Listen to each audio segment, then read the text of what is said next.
Mark Thompson, at 50 years old, had poured decades of passion into perfecting his craft at Savory Haven, a culinary gem nestled in the heart of Austin, Texas. Known for its welcoming atmosphere and exquisite dishes, the restaurant had become a beloved institution drawing food lovers from across the city. Mark's dedication to quality was matched by his head chef, Ethan, a 38-year-old culinary genius with a sharp mind and a keen sense of flavor. Together, Mark and Ethan had built a reputation that set Savory Haven apart from its competitors. However, their success faced a new challenge when a fast food joint named Quick Burger opened nearby, enticing away many loyal customers with cheap, quick meals. Initially dismissing it as a passing trend, Mark soon realized the serious impact on his business as months passed and the decline continued. One evening, after another disappointing night, Mark stayed late at the restaurant, poring over financial records and customer feedback. The numbers painted a grim picture, and loyal patrons were voicing concerns about declining food quality and service. Determined to uncover the cause, Mark began scrutinizing the kitchen's operations more closely. He noticed subtle changes, ingredients being swapped, longer preparation times, and a lack of coordination among the staff. His suspicions deepened until one fateful night when he overheard Ethan in a heated conversation with another staff member. "Just stick to the plan," Ethan said sharply. "Once we're out of here, this place will sink, and I'll be at the new spot with a fresh start." Mark's heart sank as he realized Ethan had been sabotaging Savory Haven to secure a position at a rival eatery. Feeling a mix of betrayal and anger, Mark knew he had to act swiftly. The next day, he confronted Ethan and, despite years of trust and partnership, made the difficult decision to fire him on the spot. Mark's voice trembled with emotion as he confronted Ethan, his trusted chef. "I trusted you, Ethan. How could you do this?" Ethan remained stoic, offering no apologies, just a shrug before he walked out, leaving Mark to confront the aftermath. Despite Ethan's dismissal, the damage was irreparable. Savory Haven's once impeccable reputation lay in ruins, and Mark found himself sinking deeper into debt. Desperate to salvage his dream, Mark reluctantly made the gut-wrenching decision to sell the property. With a heavy heart, he prepared to close Savory Haven for good. As he made his final rounds through the now empty dining room, a profound sense of loss washed over him. This restaurant had been his passion, his life's work, and now it was slipping away. With tears in his eyes, Mark stepped outside to the back alley, where he noticed movement in the shadows. Approaching cautiously, he discovered Sarah and her young daughter, Emily, huddled there in obvious distress. Sarah explained they had been using the alley as a makeshift shelter and relied on the restaurant for food. Now, with Savory Haven closed, they had nowhere else to go. Mark's heart sank as he realized they were homeless. Their plight mirrored his own struggles in a poignant way. Moved by their situation, Mark made a spontaneous decision. "Stay," he told them gently. "You can help me clean up this place in exchange for food and shelter." Sarah hesitated, clutching Emily tightly, overwhelmed by Mark's unexpected generosity. "We don't want to impose," she murmured. "You're not imposing," Mark insisted, his voice soft but resolute. "You and your daughter deserve a safe place to stay, and I could use the help getting this place in order before I'm selling it." Mark's voice trailed off, the weight of his decision still heavy on his mind. Sarah studied him carefully, searching his face for any hint of an ulterior motive, but all she saw was genuine compassion. Slowly she nodded, a tentative smile spreading across her face. "Thank you," she whispered, her eyes glistening with unshed tears. "This means more to us than you know." And so Sarah and Emily made themselves at home in the quiet, empty restaurant, throwing themselves into the task of cleaning and organizing the space. Mark was amazed at their efficiency and care. Over the next few days, he found himself drawn deeper into their world, discovering a glimmer of hope amidst the ruins of his dream. Mark watched in awe as Sarah and Emily breathed new life into Savory Haven. With Sarah's attention to detail and Emily's infectious energy, the once neglected dining room began to regain its former glory. They cleaned every nook and cranny, organized the kitchen, and polished the silverware. Witnessing their dedication, Mark couldn't help but feel a renewed sense of hope. One evening, after a long day of cleaning, Mark sat down with Sarah to share a simple meal she had prepared. The aroma of the food filled the air, reminiscent of better days. "This is delicious," Mark said warmly, taking a bite. "You're a talented cook, Sarah." Sarah blushed, her smile widening. "Thank you." I used to cook a lot before everything happened. Sarah's voice trailed off, a hint of sadness in her eyes. Mark was curious about her story but didn't want to pry.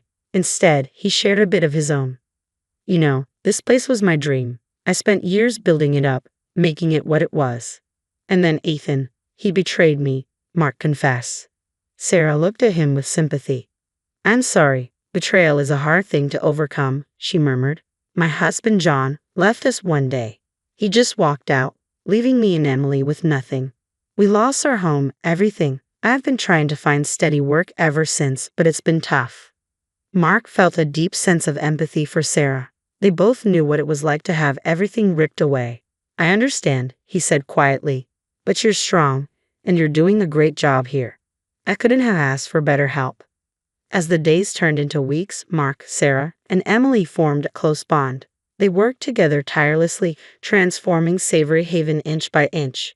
Mark was continually impressed by Sarah's culinary skills. She had an innate talent for combining flavors and creating mouth-watering dishes. One day, as Mark watched Sarah prepare a meal, he had an idea. Sarah, how would you feel about becoming the head chef here when we reopen? He asked earnestly. Sarah was taken aback. Me, a head chef, Mark? I don't know what to say. I've never worked in a professional kitchen before. But you're talented, and you care about this place. I think we can bring Savory Haven back to life together, Mark said with conviction. Please think about it. Sarah hesitated, but the hope in her eyes was unmistakable. I'll think about it, Mark. Thank you for believing in me. With renewed purpose, they continued their work. Mark reached out to potential investors, knowing he needed financial backing to fully restore the restaurant and attract customers again. Finally, the day arrived when the prospective investors were scheduled to visit. Mark was a bundle of nerves but also excited. This was their chance to save Savory Haven. As the investors arrived, Mark and Sarah welcomed them warmly. They showcased the newly renovated dining area, highlighting the changes they had made. The investors seemed impressed, but the true test would be Sarah's cooking. Mark watched anxiously as the investors sampled Sarah's dishes. He could see their expressions shift from skepticism to delight. Michael Carter, a well-respected businessman, was particularly enthusiastic. This food is incredible, he exclaimed. The flavors, the presentation, everything is top-notch. Just as Mark began to feel optimistic, the door opened, and in walked John, Sarah's ex-husband. He immediately recognized Sarah and Emily, his face contorting with a mixture of shock and rage. What the hell is going on here? John bellowed. Sarah, get over here with Emily right now. Sarah froze, her body going rigid with fear. Emily clung tightly to her mother, eyes wide with terror.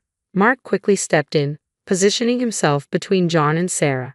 I'm going to have to ask you to leave, Mark said firmly. This is my restaurant, and I won't tolerate any kind of abuse or harassment. John sneered. Oh, I'm not going anywhere. In fact, I'm about to make you an offer you can't refuse. This place is a gold mine, and I want in. Mark felt his blood boil. I think you're forgetting something, he said through gritted teeth. This is my restaurant, and I don't take kindly to people who threaten my staff. John laughed harshly. Your staff? That woman over there is my wife, and that little girl is my daughter. I have every right to be here. Before Mark could respond, Michael Carter stepped forward. Well, Mr. Thompson, he said calmly, it seems you have quite a situation on your hands, but I believe in what you're doing here. I'd be honored to invest in Savory Haven, on one condition. Mark felt a glimmer of hope, and what would that be? Michael smiled warmly at Sarah and Emily. I want Sarah and Emily to remain a part of the team. Their contribution to this restaurant is undeniable, and I won't have it any other way.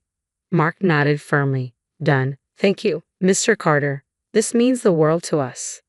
John's face twisted with anger, but he knew he was defeated. Cursing under his breath, he stormed out of the restaurant, his dreams of exploiting its success crumbling around him. As the investors finalized their agreement with Mark, he felt a surge of relief and gratitude. Savory Haven had a future once more, thanks to the unexpected alliance with Sarah and Emily.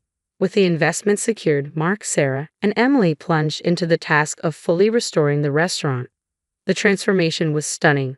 The dining area was renovated with warm, inviting colors and elegant furnishings that created a cozy yet sophisticated atmosphere. However, the true showpiece was the kitchen. a state-of-the-art facility designed to accommodate Sarah's culinary magic. As they worked together, Mark and Sarah grew closer. Their shared experiences and mutual respect blossomed into a deep friendship.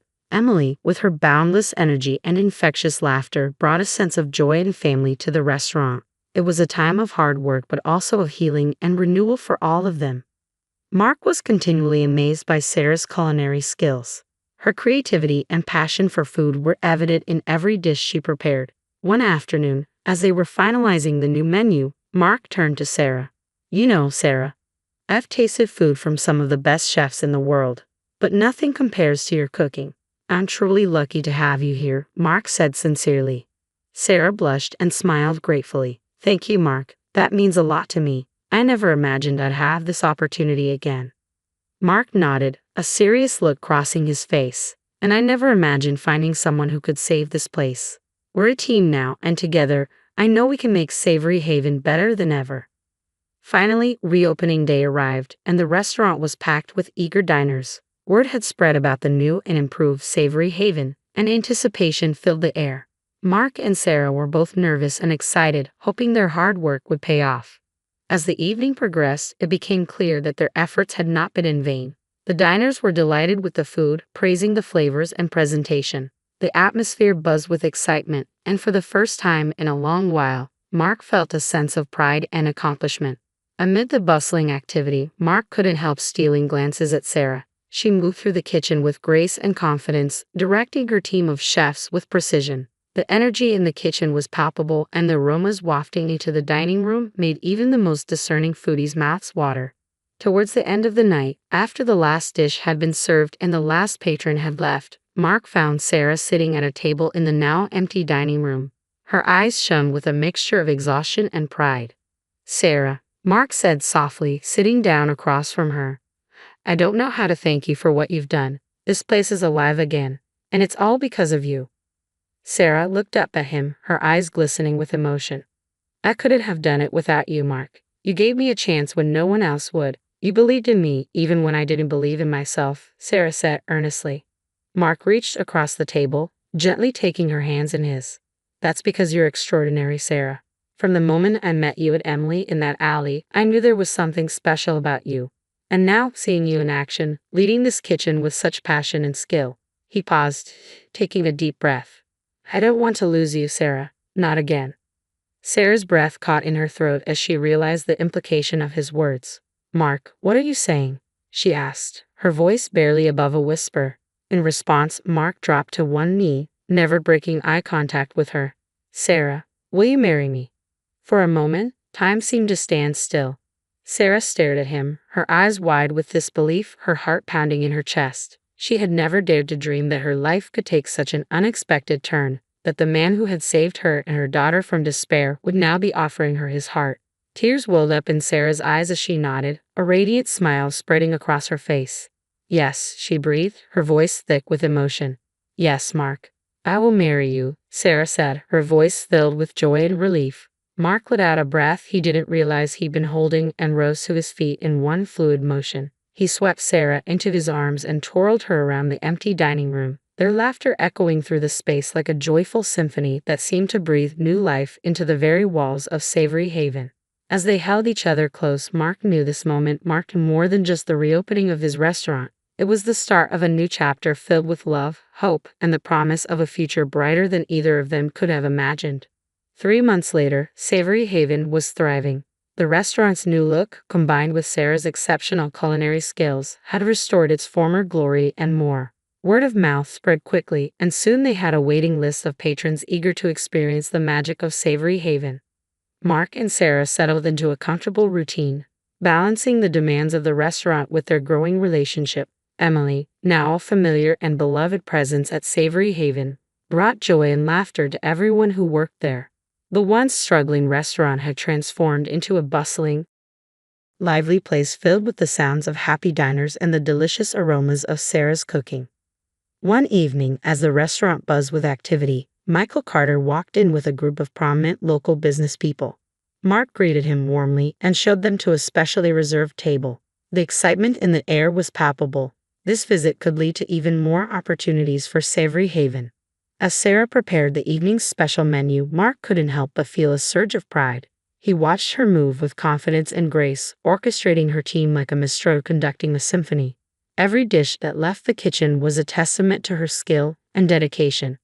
After dinner, Michael approached Mark with a broad smile on his face. "Mark, this place is phenomenal. Sarah's cooking is out of this world. We're all incredibly impressed." Mark beamed. "Thank you, Michael. We've put a lot of hard work into making Savory Haven what it is today." Michael nodded thoughtfully. "I have a proposition for you. We're looking to invest in a few top-tier restaurants to create a new dining experience across the city. We'd like Savory Haven to be the flagship." Mark's eyes widened in surprise. "That's an incredible offer, Michael. I'd need to discuss it with Sarah, of course, but it sounds like a fantastic opportunity." Michael smiled. "Take your time. I'm confident you'll make the right decision." Later that night, after the last patron had left, Mark and Sarah sat down to discuss Michael's offer. Emily had already fallen asleep in a cozy corner of the restaurant, her innocent face a reminder of how far they had come. "Sarah, what do you think about expanding Savory Haven?" Mark asked, excitement and trepidation mingling in his voice. Sarah took a deep breath, considering the possibilities. "It's a big step, Mark. But I believe in us and I believe in what we've built here. If we can bring the same passion and quality to other locations, it could be amazing." Mark reached for her hand, his eyes filled with love and determination. "I couldn't do this without you, Sarah. You're the heart and soul of Savory Haven. Together, I know we can make this a success." Sarah smiled, her eyes shining with hope and determination. "Then let's do it, Mark.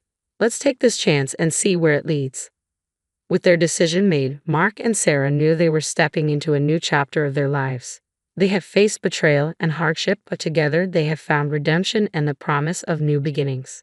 Their journey was a testament to the power of resilience, passion, and the transformative power of love. As they looked around the now empty restaurant, they felt a deep sense of pride and accomplishment. Savory Haven had been more than just a place to eat. It had become a symbol of their shared dream and hard-won success. Hand in hand, Mark and Sarah knew that whatever the future held, they would face it together with Emily by their side, ready to embrace the new adventures that awaited them. My name is Emily Johnson, and I'm 37 years old. As a designer, I'm enjoying a fulfilling life. Next year, I'm set to marry the man I love, and while I am at the peak of happiness, the truth is that I went through a divorce 4 years ago. My ex-husband, Tom Swift, is a year older than me and works as a pilot for a certain airline. At that time, he mainly handled international flights. About 6 months into our relationship, Tom proposed to me on my birthday. "Emily, I promise to make you happy. You're the only woman for me, now and forever. Will you marry me?" "What? Tom? Are you serious? You're not joking, right?" "Of course not. I'm serious. I love you, Emily." A proposal after just 6 months of dating. Normally, one would need some time to respond. I was taken by surprise, but just like Tom, I had no doubts about our future filled with love and happiness. I didn't need any time to think about my 2-word response. "Yes, please." On our way back, still buzzing with excitement, Tom added, "Let's go to the registry office tomorrow. We can't risk changing our minds. I want to be with you right away." "Don't worry, my feelings won't change. You never know. I can't live without you, Emily." Tom has always been the assertive type. He had been the one pulling me along in our relationship, even when I was hesitant. That night was full of surprises, but I was completely drawn into Tom's pace. And we actually submitted our marriage registration the very next day. I informed my parents over the phone. And while they were a bit worried about us getting married after just 6 months of dating, they eventually gave their blessing. 6 months of dating? Aren't you just swept up in the moment? Do you really know him well enough? Dad, it's fine. Tom is a reliable person. Trust me. Well, all right then. Be happy. Thank you, Dad. Back then, I wasn't just swept up in the excitement of love. Tom had previously shared his background with me. I got here on my own. I didn't have the money or connections to attend flight school. I sacrificed time with friends and focused solely on studying to get into the airline. Even after joining, I worked hard to stay at the top. Tom had lost his parents when he was young and was raised by his grandparents in a modest household. I admired him for his determination to pursue his dreams. But now, looking back, I think we may have rushed things a bit. The day we submitted our marriage registration, I canceled my apartment lease and moved into Tom's place. Our new life together is starting, Tom said excitedly, and I couldn't help but smile shyly. Let's always keep our home bright and happy. The wedding is going to be amazing. I can't wait to see you in your wedding dress, Emily. We really did get married, didn't we? Things moved so quickly that sometimes I couldn't believe we were actually married. It took about a month to find the perfect venue. And just as we were about to start choosing the dress and other wedding preparations, something changed. Tom's attitude shifted drastically after we visited my parents. I need to properly greet Emily's parents. I was so happy at the time that I might have been a bit disrespectful to them. Yes, they were worried about us getting married after only 6 months of dating. We need to reassure them as soon as possible. So, that weekend, we planned a visit to my parents' home. Tom, who usually wasn't nervous, seemed unusually anxious that day, even buttoning his jacket incorrectly. By the way, my parents live in Ohio. When we finally arrived in the late afternoon, I was excited to be back home. But as soon as Tom saw the house, he suddenly said, "Wait, is this your parents' house, Emily?" "Yes, that's right." "What's wrong?" At that moment, I couldn't understand what Tom meant by his comment. Nothing, really. My parents had prepared delicious fish and local dishes for us, and I felt nostalgic, enjoying the flavors of my hometown. However, Tom's behavior was a bit odd.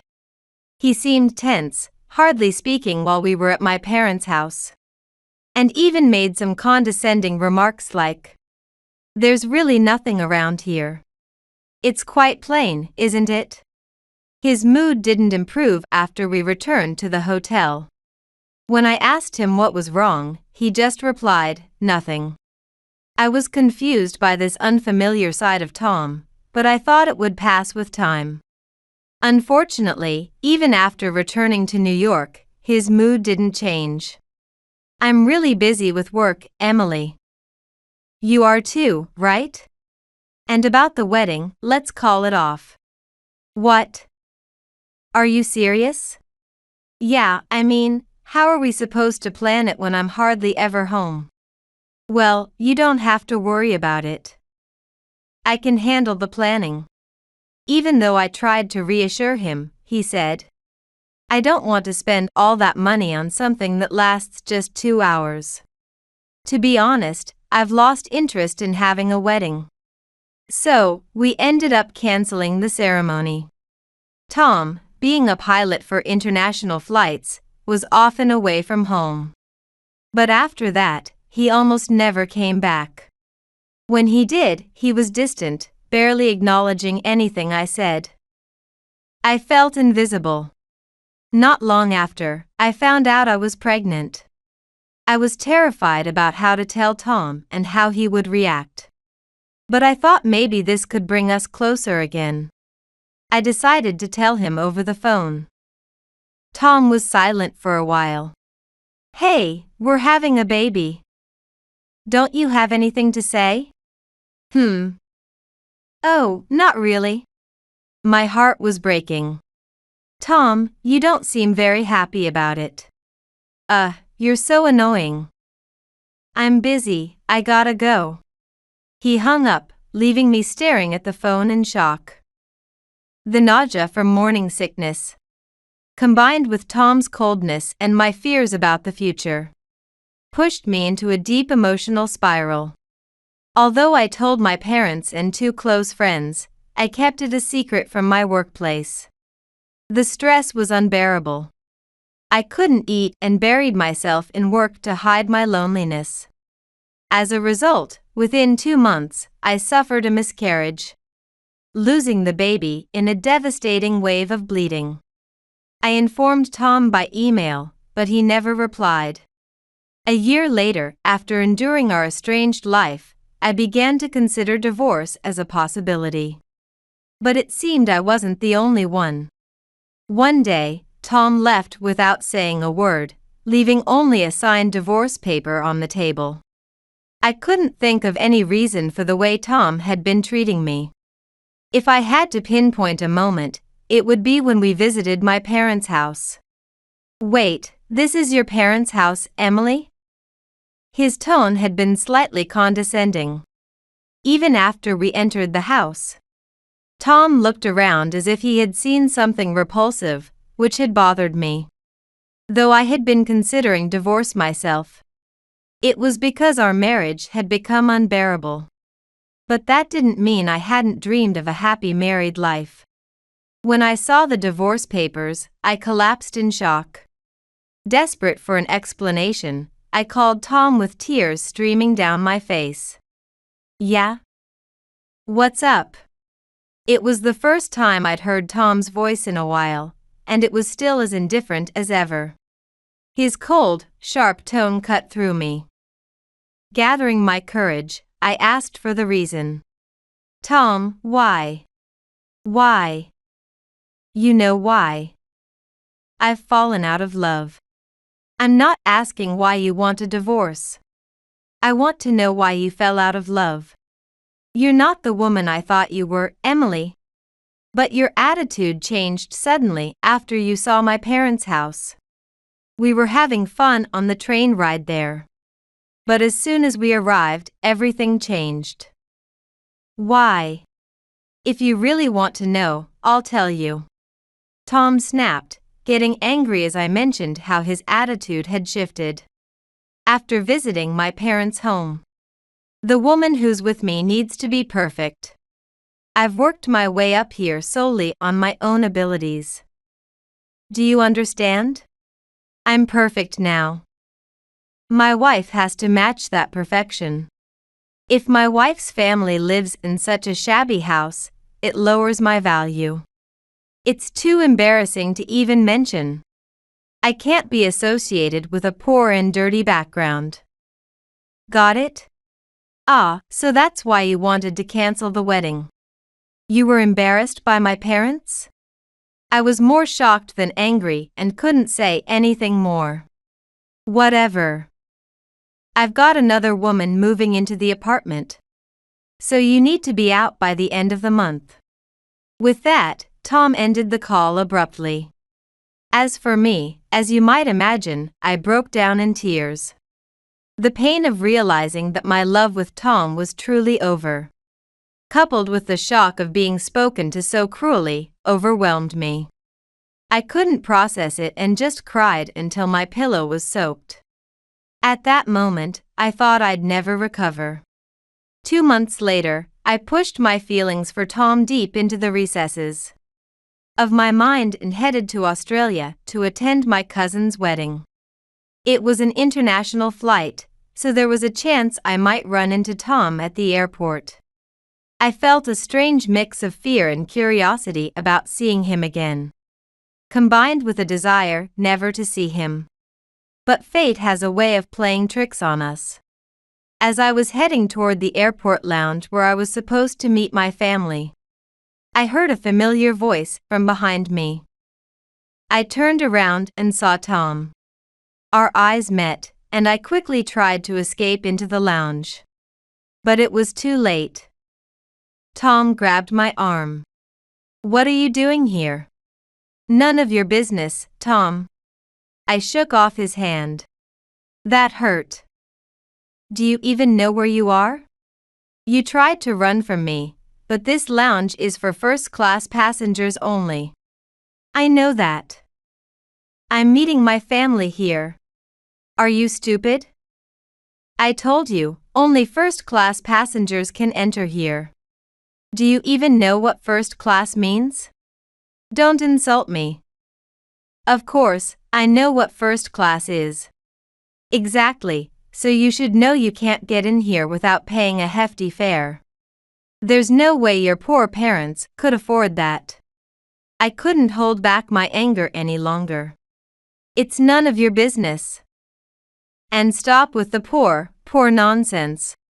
What on earth are you misunderstanding?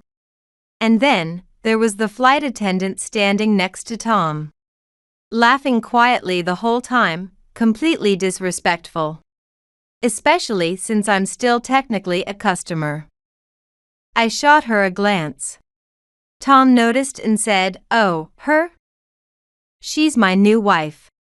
I couldn't believe my ears. It had only been 2 months since our divorce was finalized. What? It's only been 2 months since our divorce, right? So what? Are you going to cry about it and try to get alimony? Too bad for you. Catherine's also an international flight attendant. So we've known each other for a long time. Ridiculous. So that's what this was all about. I'm truly disgusted. Can a person really change so much? Or maybe this was who Tom really was all along, and I was just blind because I was in love. Then Tom, as if I had asked, started talking about more things. Catherine's father is a state senator. When I met her parents, their house was a mansion. Nothing like your parents' place. Yeah, whatever. In the end, it was all about status for Tom. I was too disgusted to even respond. How could I have fallen in love with someone like him? I felt ashamed of myself. But what surprised me more was how Catherine seemed. Completely unfazed by Tom's words. Hey, is this the woman who was Tom's ex-wife? Wow, Tom, I didn't know you liked short-haired women too. What is this woman talking about? Tom is practically stating that the only thing that matters to him is her family's status. And she's worried about the length of my hair? It's almost impressive that she managed to become a flight attendant.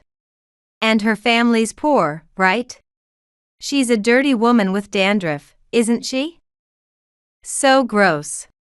First of all, what on earth did Tom tell her?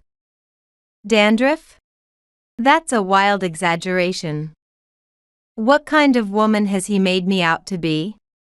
And as for Catherine, as I've said, I'm still technically a customer. It's beyond ridiculous. I'm not poor, and I take a bath every day. Oh, really? I thought you didn't. And even if I were poor, so what?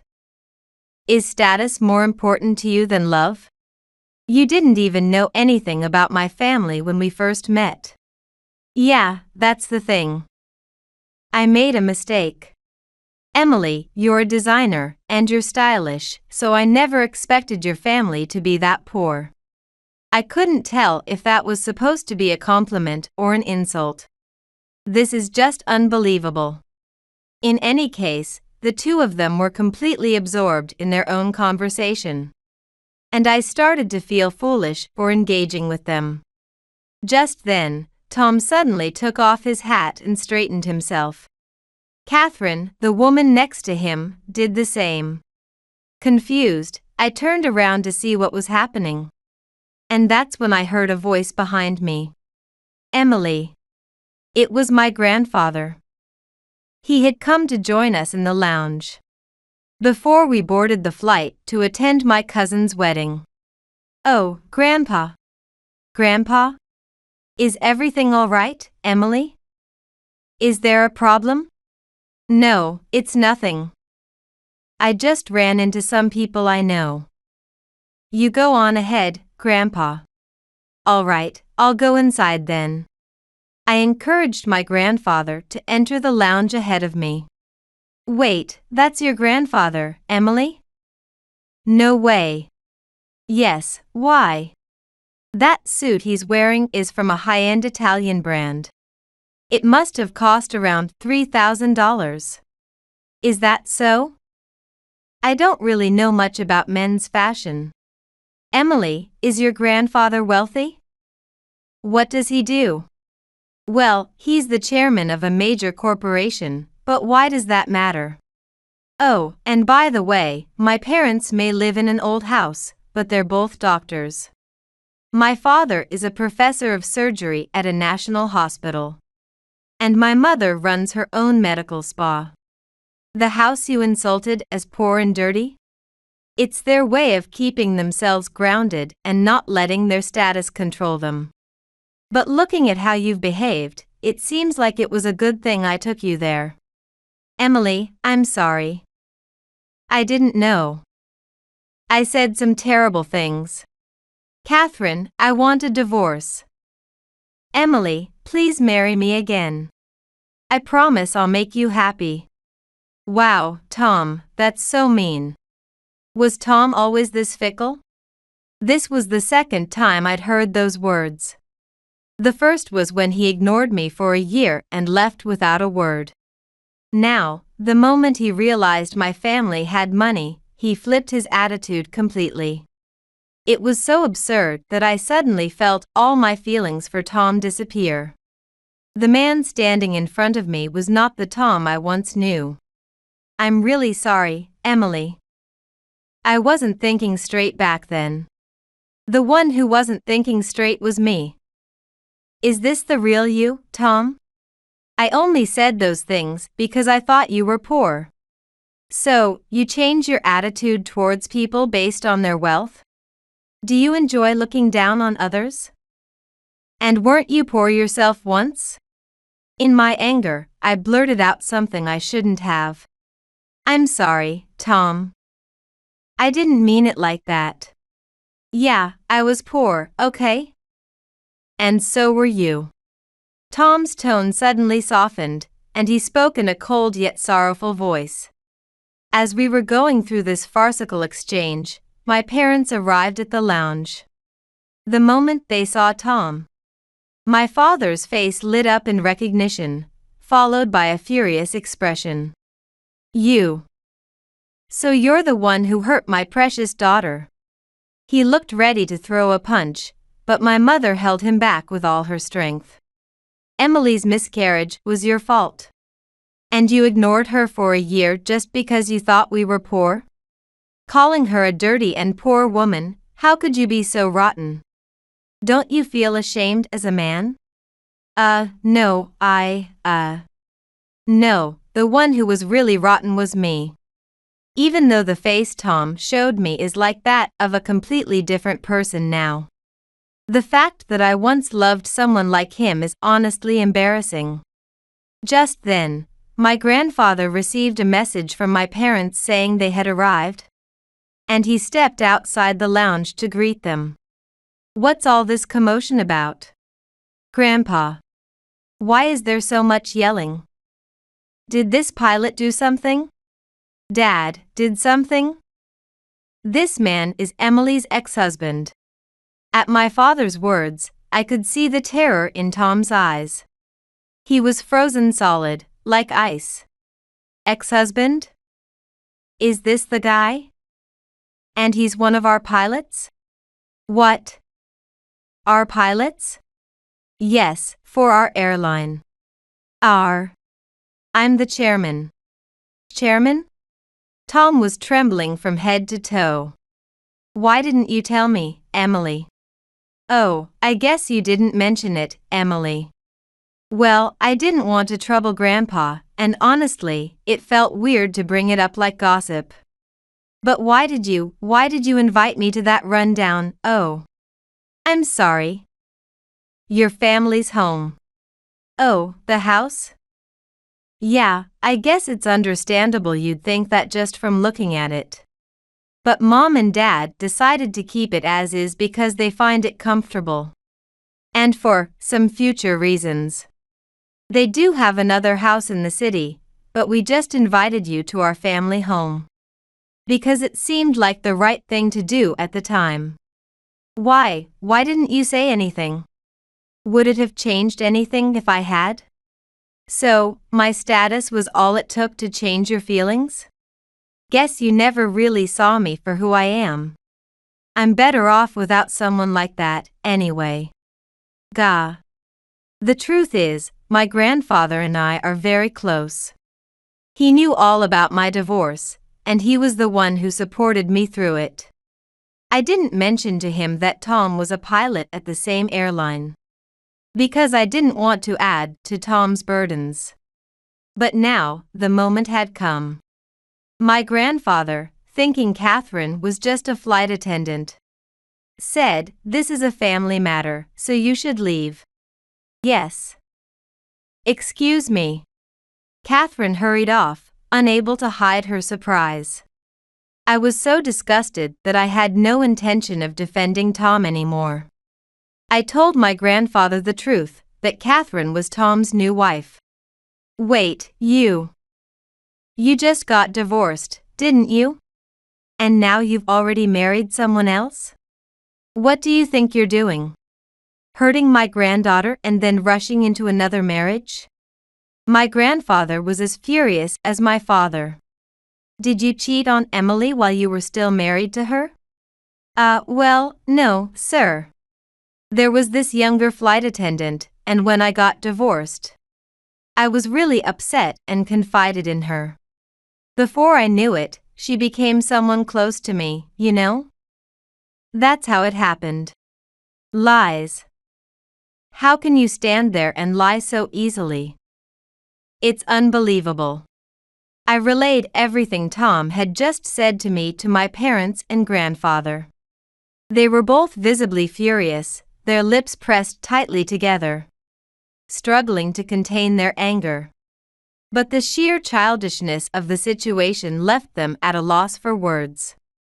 If I weren't your boss, I'd probably punch you right here and now. Grandpa, it's okay. I realize now that I was seeing a different Tom all along. I've completely gotten over it. I had never seen my grandfather so angry before. He told Tom and Catherine, "We will discuss this matter with the family and ensure that Emily receives the compensation she deserves for the pain she's suffered. Remember that. Understood?" With that, he led my parents and me into the lounge. A few days later, I received a call from my grandfather. "Emily, how are you holding up? Have you heard anything from that man?" He sent me some pathetic excuse-filled emails, but I've ignored them all. I see. I wish I could find a way to make him pay for what he did. My grandfather was still upset and worried about the incident that day. But I had already gotten over it. He's usually a calm and rational man, never one to wish ill on others. But it seems that, no matter how old I get, I'm still his precious granddaughter. He was determined to make Tom face the consequences, even if it meant stepping down as chairman for my sake. I tried to calm him down, but deep inside, the thought of Tom going on with his life as if nothing happened made me angry too. "Grandpa, how about this? I'm not sure how it will turn out, but I'll hire a lawyer." So, out of the options my grandfather suggested, I chose the one that would cause him the least trouble, demanding alimony from Tom. However, I didn't have any concrete evidence that Tom had been cheating. I knew about the new woman before we finalized the divorce, but I hadn't recorded anything, so it wasn't solid proof. At the same time, my grandfather became curious and started asking other flight attendants and pilots in Tom's international flight department about his relationship with Catherine. What started as a simple fact-finding mission for his granddaughter quickly turned into a serious company issue. When one of Tom's fellow pilots said, "That guy's a womanizer," He's always asking the flight attendants and even some passengers for their phone numbers. This comment triggered a major internal investigation. Whether that pilot let it slip accidentally or intentionally exposed Tom, it wasn't clear. But according to my grandfather, Tom's arrogant attitude, boasting about being an international pilot, hadn't won him many friends among his colleagues. Tom ended up facing multiple interviews as part of the investigation. Realizing he couldn't escape, he confessed to misconduct with passengers. He even admitted, "I thought Emily's family was poor, and marrying her made me feel like I was still poor. That's why I approached Catherine, whose father is a state senator, to boost my status." That testimony, along with other evidence, confirmed that Tom had been unfaithful while we were still married. I successfully sued him for $30,000 in alimony. Honestly, I didn't want the money, but as my lawyer explained, it was the only way to hold him accountable. Tom didn't just lose his reputation, he also lost his position as a pilot. Although he wasn't fired outright, he was removed from flying duties due to his violation of company policy and disruption of workplace morale. Now, Tom works in a department where he has no contact with passengers or flight attendants. After losing his job as a pilot, Catherine left him and they divorced. It seems that, just like Tom, Catherine had married him for his status. In a way, they were a perfect match for each other. A while later, I met up with some close friends, and we ended up talking about Tom. "Emily, that must have been tough. Are you okay?" "Yeah, I'm fine now." "That's good to hear. By the way, was Tom really a different person after you started dating? Which version of him was the real Tom?" "You know, I've thought about that too. Even though I've gotten over it, there's something that still bothers me. When I said something really harsh to Tom in anger, his face looked so sad." And according to my grandfather, Tom said during one of his interviews that he felt like he was still poor after marrying me. That stuck with me. I see. I wonder if people really change when they get money. Well, it doesn't really matter now. Cheers. Tom had dreamed of becoming a cool pilot during his student years. He studied relentlessly and worked hard to achieve that goal. But once he did, he became arrogant. Many people lose their humility when they start getting attention from others. Maybe Tom needed the same kind of reminder that my parents had. With their home, a way to keep themselves grounded and not let status and power take over. Tom's hard work went to waste, and now he's living alone in a small apartment, eating instant noodles for dinner. As for me, I'm planning my second wedding for next year. I met my fiancé on the flight to Australia for my cousin's wedding. He was on the flight for a vacation, and we hit it off right away. After 4 years of dating, we're getting married next year. Both our families are thrilled for us. And we recently went on a family trip to Florida together. And, actually, our family is about to grow. In May next year, we'll be welcoming a new addition. Yes, I'm expecting a baby. Everything is going smoothly, and I'm currently 26 weeks along. At the last checkup, we found out it's a boy. Both of our families are so excited that they've already started shopping for baby clothes and shoes, even though it's a bit early. My fiancé suggested that we name our son after my grandfather, who's now watching over us from above. Grandpa, I'm doing well.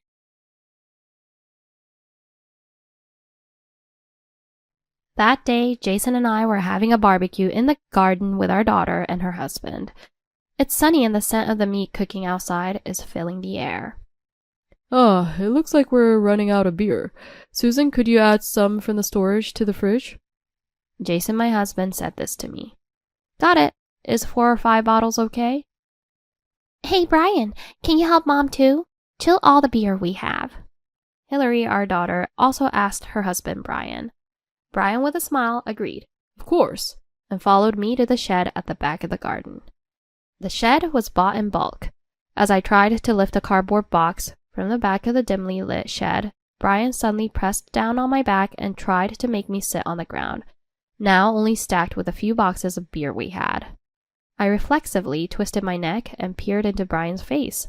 Seeing his desperate expression unlike his usual demeanor, I instantly felt a fear that I might be attacked. What are you doing?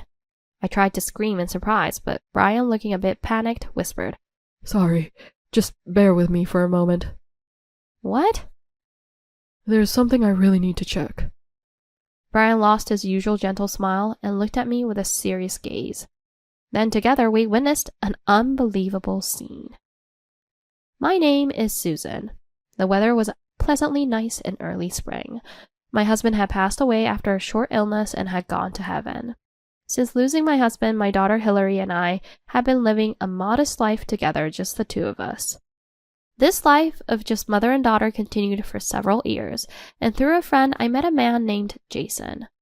Jason was the same age as my late husband and even slightly resembled him in stature. Initially, we were just good friends, but gradually Jason and I started to become aware of each other. However, as I walked beside Jason and caught myself laughing, I couldn't help but feel incredibly guilty. No need to rush. I can wait forever. Jason said this with a gentle smile as he walked a bit ahead of me.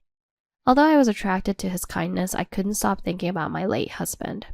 It's been 7 years since my husband passed away.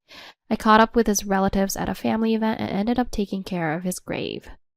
My husband's sister gently placed her hand on my shoulder. She didn't look me in the eyes, but she smiled warmly and said, Thank you for everything so far. I tried to hide my tears, thinking that I might never visit my husband's grave again. A few months later, I decided to marry Jason. We moved to a new house and decided to start anew, discarding all my clothes and furniture. I felt that keeping any mementos of my previous husband would hurt Jason. Initially, Hillary was hesitant about the marriage, but gradually she became friendly with Jason. Before the remarriage, Jason and Hillary had spent time together as friends, so they adapted quickly. Hillary had just turned 15.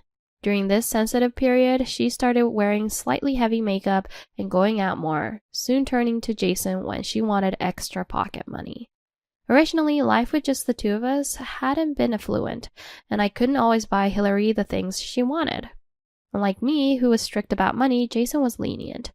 Without asking for details, if she mentioned going out with friends, he would immediately pull out his wallet and give her money. When I later scolded Jason for this, he looked troubled and said, Sorry, but it seems like money is the only way I can get along with Hillary right now. Jason's being all sweet to Hillary, like she's royalty. It makes me feel happy too. Jason was trying hard to love both Hillary and me.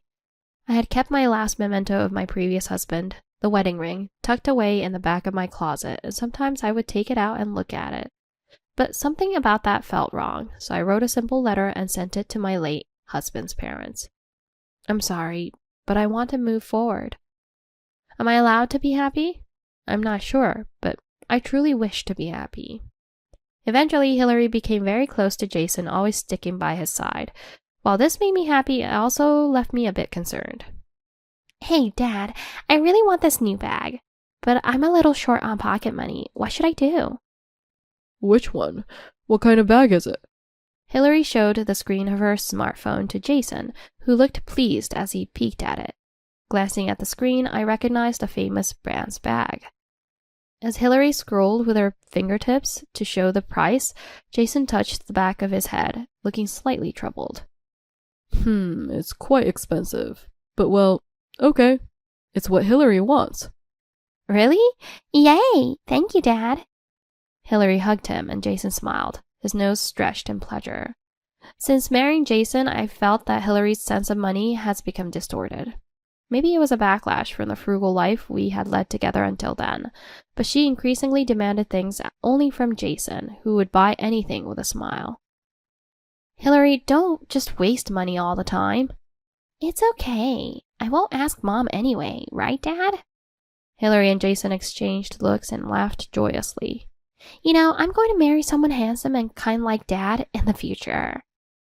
At her words, Jason scrunched up his face even more as he smiled broadly. Satisfied with her promise, Hillary returned to her room to study. After graduating from high school, Hillary went to go to nursing school and had started studying seriously. To avoid disturbing her, we didn't turn on the TV at home, and I kept a small radio in the kitchen, letting it play continuously. Our lives were very happy. So happy, I might sometimes forget the fact that my previous husband had passed away. But sometimes, when the radio played music from my youth, I remembered. The melody and the lyrics would grip my heart, threatening to bring tears to my eyes. Don't look like you're about to cry. It's just a bag. Jason says something completely off topic, and I just smiled wryly. I took a moment and admonished myself that I should not keep giving money to Hillary just because she asked. This was also because Jason had started business when he was young and was accounting some of the payments as business expenses. It wasn't exactly commendable, and it could impact the company's financial situation. So even though I strongly cautioned him, Jason continued to ignore my advice. Really, you're too lenient. As these days continued, Hillary successfully entered nursing school and started living on her own after graduation. Hillary was working hard as a nurse. When she was 25, she began dating a man her age named Brian, and they decided to marry. When I first met Brian, whom she had invited home, I tried to hide my surprise. Hillary had always declared, "I'll marry a handsome man." However, her fiancé, Brian, was a nice young man, but not the universally appealing handsome type. Brian, with a gentle smile and a soft appearance, was, I heard, the son of a wealthy family and dressed in well-bred clothing. After getting married, they frequently visited us, and Brian was always kind to Jason and me, reassuring me deeply that my daughter had married a good man. One day, at Jason's suggestion, we decided to have a barbecue in our garden. The weather was clear, and a few skylarks were singing in the piercingly blue sky. Jason, who had been enthusiastic about preparing since early morning, grilled the meat with practiced hands and chatted happily with Hillary. Brian was looking around for the singing skylarks in the sky, but eventually gave up and poured a drink into a cup. It looks like we're running out of beer. Susan, could you add some from the storage to the fridge? Got it. Is 4 or 5 bottles okay? Hey, Brian, can you help Mom too? Chill all the beer we have. Brian, with a smile, agreed. Of course, and followed me to the shed at the back of the garden. The shed was relatively new, now only stacked with a few boxes of beer we had bought in bulk. As I tried to lift a cardboard box from the back of the dimly lit shed, Brian suddenly pressed down on my back and tried to make me sit on the ground. What? What are you doing? I tried to scream in surprise, but Brian, looking a bit panicked, whispered, Sorry, just bear with me for a moment. What? There's something I really need to check. Before I could reply, asking what he needed to check, he peeked his face out of the shed door and surveyed the outside. The weather was fine, and the garden's green lawn was glaringly reflective. Our figures in the dim shed were probably not visible to Jason or Hillary. After a while, watching Jason and Hillary from afar, Hillary leaned close to Jason's arm. Hillary rubbed her face against Jason's upper arm and laughed joyously. Their voices were faint but audible. The echo of the skylarks singing in the sky blurred their voices in the shed. Brian watched them intently with a serious look. Could it be? Brian was jealous of Hillary and Jason getting along? I inadvertently laughed, and he seemed to notice, pointing and saying, Look! Hillary looked around several times and then wrapped her arms around Jason. Jason looked a bit flustered, but after scanning the surroundings, like Hillary, he happily accepted her. Their interaction seemed more than just parental. The sound of the skylarks ceased. In the stillness, without wind or insect sounds, Jason and Hillary's voices, though faint, reached my ears distinctly. Brian, he has no clue. It's funny, isn't it? Well, you could say the same about Susan. Normally, you wouldn't imagine it. But this kind of relationship is exciting and fun, isn't it? I was stunned listening to their conversation. I couldn't grasp what was happening. Hillary took a transparent bag with a powdery substance out of her pocket and lightly mixed it into the glasses Brian and I had been drinking from. Did she put something in Brian's and my glasses? That's probably sleeping pills. She had been visiting a psychiatrist secretly. Sleeping pills? Visiting a psychiatrist secretly from Brian? I was overwhelmed by the confusion, but the fact that she had put sleeping pills in our drinks was something I had to deal with. We should leave here. It would be strange to stay longer, but don't use that glass. Afterwards, Brian and I returned to Hillary and Jason, pretending we knew nothing. Hillary looked a bit unnatural, glancing at my glass several times. She was trying to make me drink some strange drug. Just that fact alone was a significant shock to me, and I felt betrayed by the daughter I had raised, causing me to feel dizzy. Sorry, maybe I've been out in the sun too much. I'll go rest inside for a bit. What? Okay, I'll clean up then. You should rest. Lying on the bed in the room, I stared blankly at the ceiling. Why did they put sleeping pills in the drink? And that distance between Jason and Hillary seems a bit strange. In my head, the thought that maybe clashed with the belief that it couldn't be possible, and my headache got worse. After lying down for a while, I fell asleep.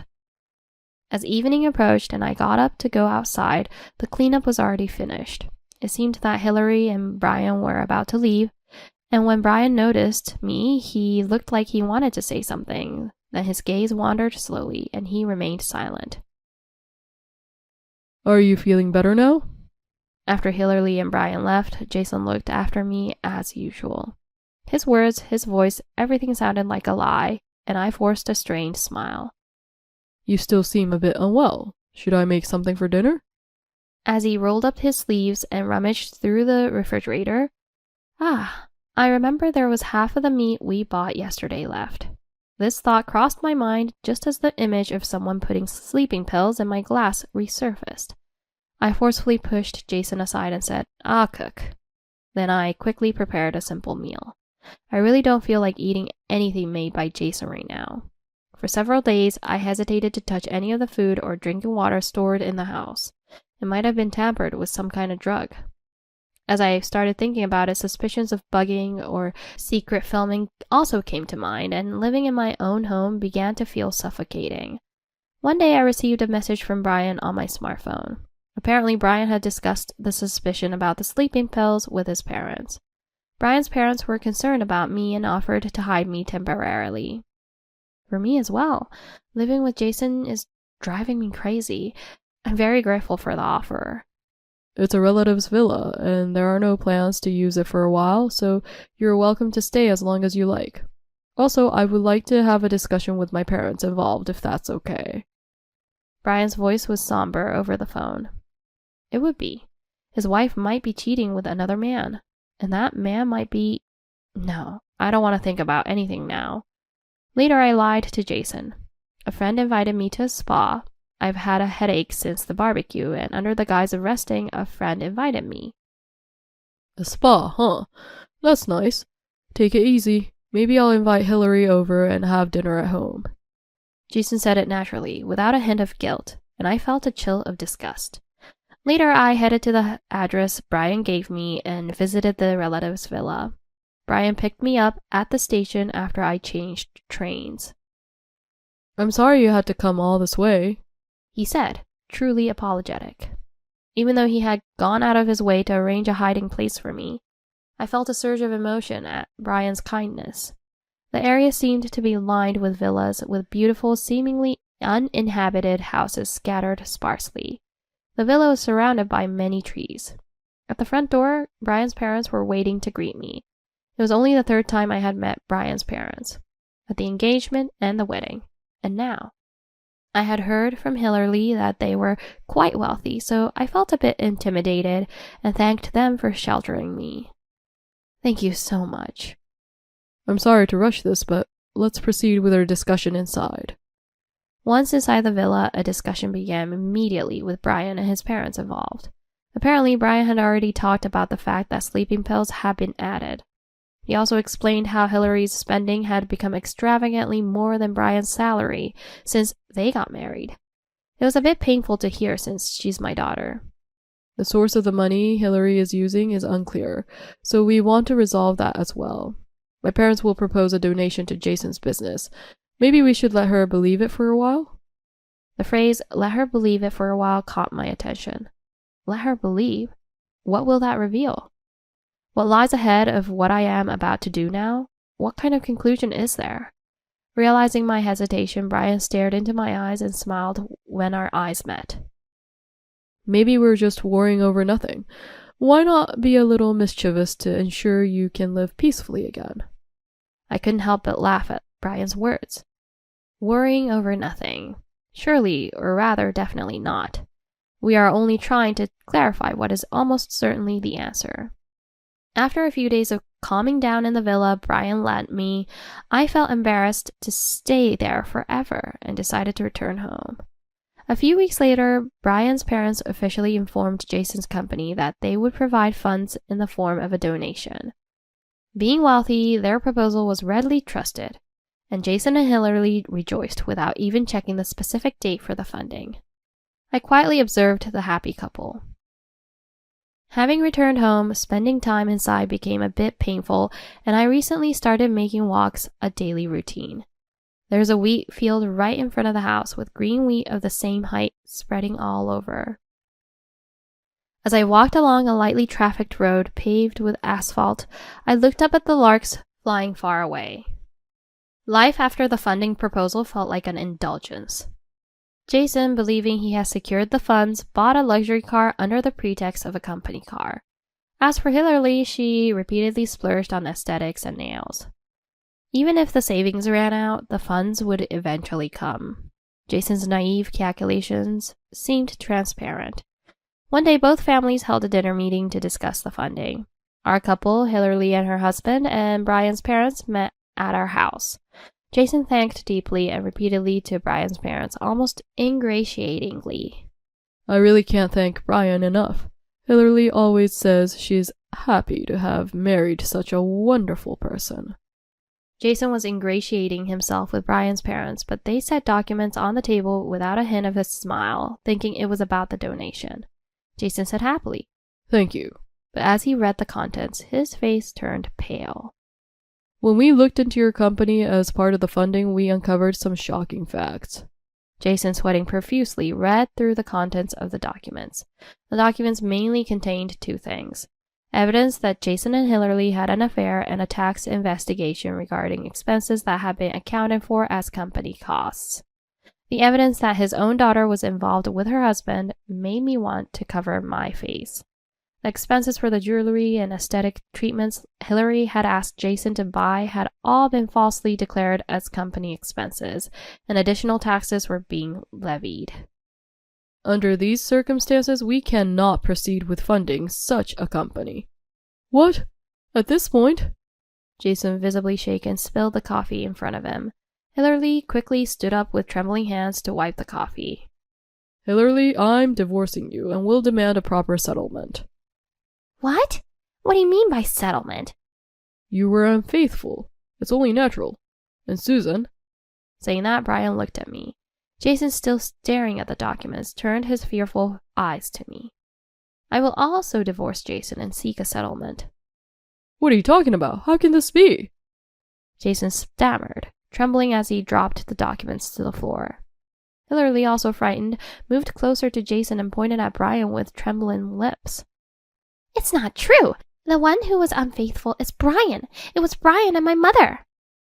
Until the very end, Hillary continued to make senseless excuses and blame others. Jason and Hillary kept making desperate excuses, but with solid evidence, there was no escaping the truth. Eventually, as if giving up, Jason's shoulders slumped, and he quietly began to speak. Jason admitted he had become involved with Hillary, but realized there was no love in their relationship. Initially, he had rejected Hillary's advances, which were purely motivated by money. But as Hillary became more feminine and I aged, losing my allure, he made his decision. I am a man, after all. We're not related by blood. I couldn't help it. It was Hillary who had suggested putting sleeping pills in the drinks on the day of the barbecue. After drugging Brian and me, their plan was to undress us, put us in the same bed, take photos of the scene, and demand a settlement. What a shallow thinking. Beyond contempt, I looked at them with cold eyes. I'm truly sorry. Please forgive me, I beg you. I'm really sorry too. I don't want to break up with Brian. I remained silent, just staring at the two as they continued to apologize. I was at a loss for words. How could I possibly forgive them? There's no way I could forgive. As they continued in silence, Hillary, impatient, looked up and grabbed Jason's sleeve, pulling it forcefully. This is your fault. What are we going to do about my credit card payment next week? What? Why are you shopping on your own? I even used a loan because I lost money at casinos, and I'm out of money too. Seriously, what are we going to do? This must be what they call a total disaster. Hillary continued her aggressive behavior, pulling Jason's hair and clothes, while Jason shouted in an attempt to stop her. Their shouting could surely be heard by the neighbors. If it became known that they had an incestuous relationship, living in this neighborhood with normal nerves would be impossible. That would surely be the same for me. As I thought about no longer being able to see the scenery outside the window, I felt a slight sadness. Later, Hillary and Brian divorced and moved far away. Hillary, tainted by the nightlife, struggled with life, drowning in alcohol and accumulating debt. Jason, after paying a hefty settlement, was pursued by debt collectors, and his company went bankrupt. He disappeared almost like a fugitive and is now living hidden as a homeless person. Brian, after divorcing Hillary, used his experience to find a better relationship. I received a settlement from Jason. Despite his company going bankrupt and being pursued by debt collectors, how he managed to prepare a large sum for the settlement is unclear, but he showed his responsibility in the end. After divorcing Jason and selling our home, I decided to return to my parents' house. On the plane back home, I thought about many things. I had lost a husband to illness, remarried, and then divorced again, betrayed even by my own daughter. What face should I wear to meet my parents now? Around my parents' home, there are many wheat fields. Dragging a large suitcase, I continued walking on the long asphalt road. The air was humid. The season was on the cusp of early summer. When I returned home, my elderly parents didn't ask for any details and just accepted me. Why don't my old parents ask me anything? Are they pitying me? Yet they didn't treat me like a delicate issue, but naturally accepted me. Looking at the tranquil countryside, I knew I had to reevaluate my life. Thanks to my father's recommendation, I managed to find a job at the local agricultural cooperative and build a foundation for my life. Since then, I've built a good relationship with Brian's parents. We meet rarely, but when they are nearby, we sometimes have dinner together. It was a sudden event in the spring, several years after I returned home. On the desk, there was a wedding ring I had received from my late husband. I was a bit shaken and held the ring in my palm, staring at it. As I stood dumbfounded, my mother came from the kitchen with a bent back to wipe the table. It's been quite a while. His parents came over. They said they really want you to have this. I stood there speechless. Outside the house was a wheat field. In the clear blue sky beyond, a lark continued to claim, I am here. Tears fell, and I put my bag over my shoulder, mounted my bicycle, and rode off. I continued riding through the empty wheat field, sweating on my forehead. What should I do from now on? I'm not sure what's ahead, but I'll just keep going. I'll save my worries for later, after I've lived my best. Hi, Tracy. I'm marrying a guy with an annual income of $100,000. Are you jealous? Sorry, I received a call from my sister, who had stolen my fiancé. She was laughing loudly and saying sorry, obviously not feeling sorry at all. Oh, but make sure you come to the wedding. I think you'll feel miserable, but you have to attend because we're family. She always wants to be superior to me. I wonder if she'll be satisfied if I cry and feel frustrated. Unfortunately, I cannot meet her expectations. I replied cheerfully. Really, congratulations on marrying a guy who takes home $1,500 a month. What? On the other end of the phone, my sister made a ridiculous noise. She's the one who's mistaken. My name is Tracy. I'm 31 years old and engaged to be married. My fiancé named Ben is 27 years old. We met in a park early in the morning. I run occasionally to refresh myself from my busy daily work. That's when I met Ben, who was walking his dog, a golden retriever. The dog was friendly and jumped on me as I ran, which started our conversation. Whoa. Sorry. Are you okay? I'm fine, just surprised. Your dog is cute. When I stopped and said that, he happily replied. It's cute, isn't it? Do you like dogs? I love them. Yes, I like them too. I have a Chihuahua back at my parents' home. Really? Chihuahuas are cute too, he said, laughing. Looking closer, he had a very handsome face. He was also friendly like his dog. We met again in the park the next day and sat on a bench together for a rest. As we talked, we found out we had mutual acquaintances, and we quickly grew closer. It didn't take long for us to start dating. What? I don't mind the age difference. Tracy, you are young, and I enjoy being with you. I like that you spoil me. Until then, I had been focused solely on work, but I fell for Ben, who was younger and good at being pampered. Work was still busy every day, but knowing I would see Ben made it bearable, and he was my comfort. So, when he proposed, I was so surprised at myself for how quickly I said yes. Even though I'm younger and not so reliable, will you marry me? Wow. I'm happy.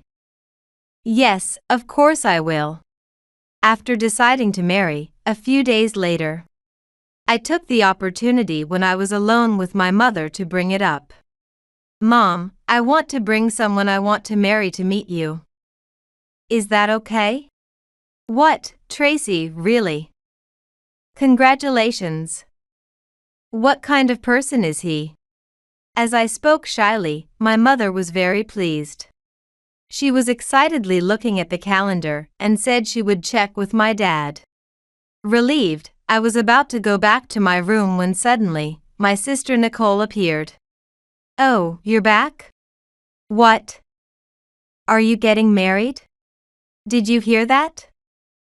How long have you been there? Wow, there are really guys who like weird things. I heard he's younger.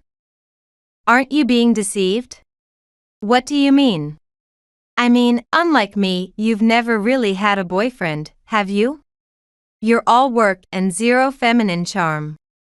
Zero is an exaggeration, isn't it? I have my own style, even if it's different from what my sister likes. Right now, there are lots of guys who target older women for their money. Oh, I get it, he's a host. That's just business talk, not serious. That's not it. So you met through an app. That's not it. He really loves me. Don't say such rude things. No way. He loves you? A plain Jane like you could be so confident? I'm not saying that. Desperate people are so scary. I'm currently dating a model and a businessman. I'm wondering which one to make my main squeeze when another guy confessed to me. Being too popular is also tough. Oh, that's good for you. I casually brushed her off and returned to my room, thinking she was as usual. She has always been like this. Unlike me with my plain face, my sister is very cute and fully aware of it. Which is why she puts effort into her fashion and makeup, and she is very popular. In the past, I was proud of my cute sister, but as she was spoiled by those around her, she became increasingly arrogant. As a result, she began to look down on me, her older sister. There's one thing she can't match me in: academics. I've always had a dream and diligently studied since I was young. And I didn't want to lose to her in studies. Our parents praised me every time I did well in tests or exams. It must have been frustrating for my sister that there was something she couldn't surpass me in. She tried to drive a wedge between my best friend and me by telling her lies. And she even casually stole my first boyfriend during high school. Even when our parents scolded her after finding out, it was too late. She never apologized to me, and her personality didn't change. As I grew up, I started keeping my distance.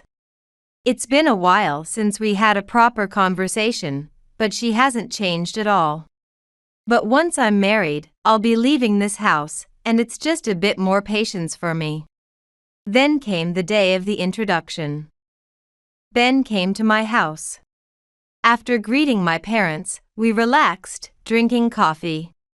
My parents seemed to welcome him, and the conversation was lively. So, even though we're in different fields, our desire to help is the same, right? That's right, it's like you are both doctors. But Ben is. Huh? A doctor? Then suddenly, my sister appeared. Hello. So, this is the fiancé? Quite handsome. Nicole. I thought you were out. I was surprised, despite having subtly checked with my mother to choose a day when my sister Nicole would not be home. Of course I'd come to greet him because he's my sister's fiancé, after all. With a malicious smile, Nicole said, "Nice to meet you. I'm Nicole, Tracy's sister." She approached Ben with a broad smile. I had a bad feeling. Wow, 27 years old? Just a year younger than me. Nice to meet you. Nicole interacted with Ben in an overly familiar manner. Ben, slightly blushing, talked with a smile. Suddenly, memories of my boyfriend being stolen in the past resurfaced. However, just the other day, Nicole was bragging about her elite boyfriend. And surely as an adult, she wouldn't steal my fiancé. I thought, Tracy, can we pretend this marriage never happened? I've decided to date Nicole and want to break up. 2 weeks later, Ben told me this nonchalantly. Nicole, with her arm around him, laughed as if she had one. Sorry for taking your fiancé. But I can't help it, he said he fell in love with me at first sight because I'm cuter.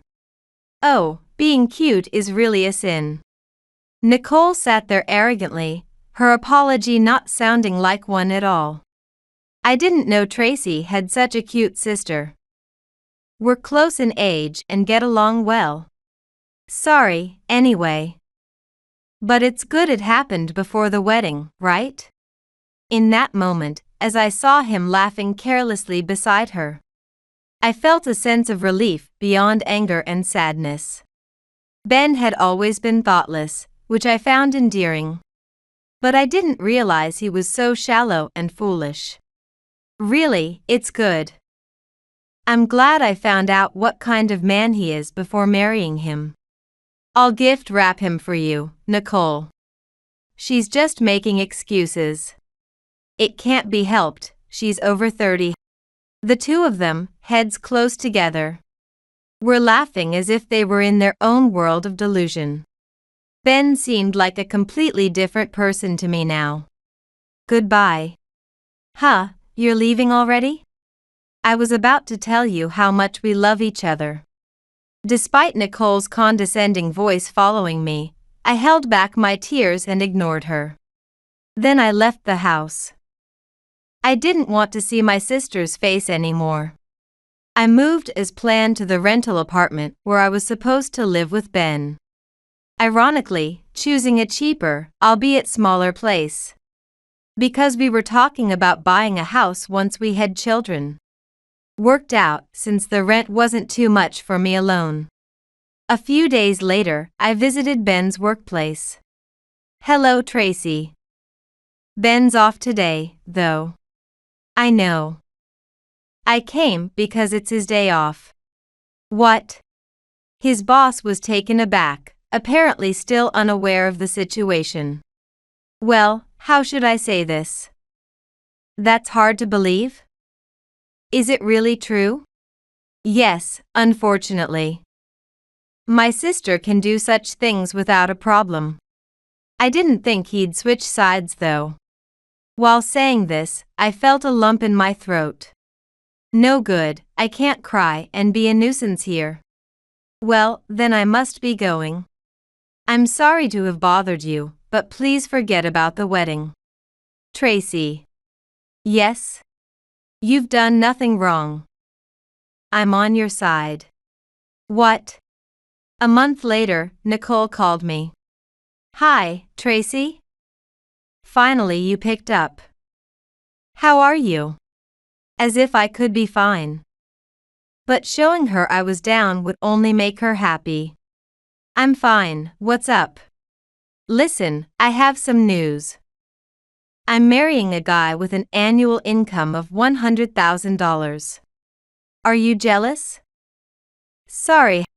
She laughed loudly over the phone while saying sorry. What, you're getting married? I was a bit surprised. I understood why she stole Ben since he was handsome and my fiancé. But choosing him as a marriage partner, despite having other elite lovers. Huh? What did she just say? Wait, Nicole, are you really marrying Ben? Her voice sounded pleased as she responded to my shaken tone.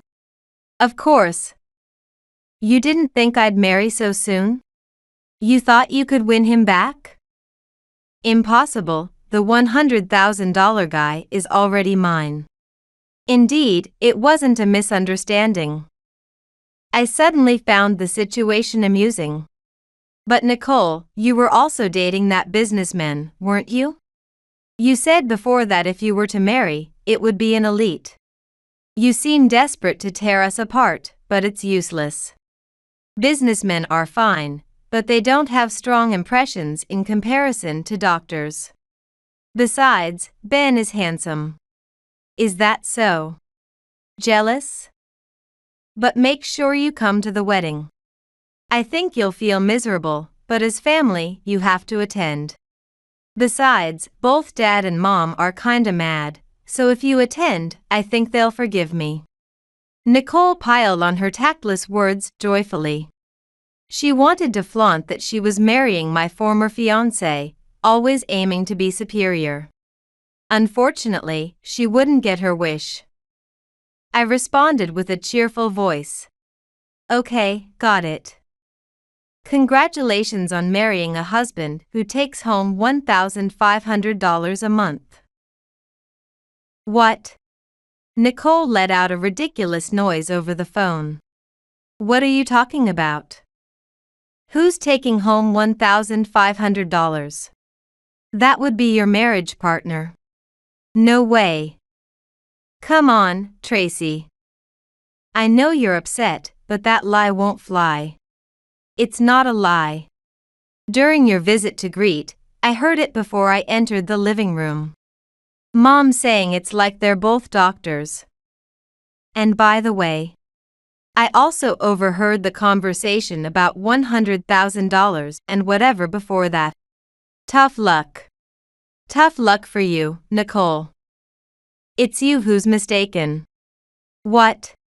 I'm the one with an annual income of $100,000. Huh? You know I'm a doctor, right? Specifically, a surgeon. So, you're both doctors, right? I earn $100,000 as a 31-year-old surgeon. So what? He's still 27. Not there yet? That will just keep increasing and soon surpass $100,000. Do you think so? There are various types of doctors, you know. Huh? A doctor is a doctor. What a simpleton. Well, he's a doctor too, but of animals.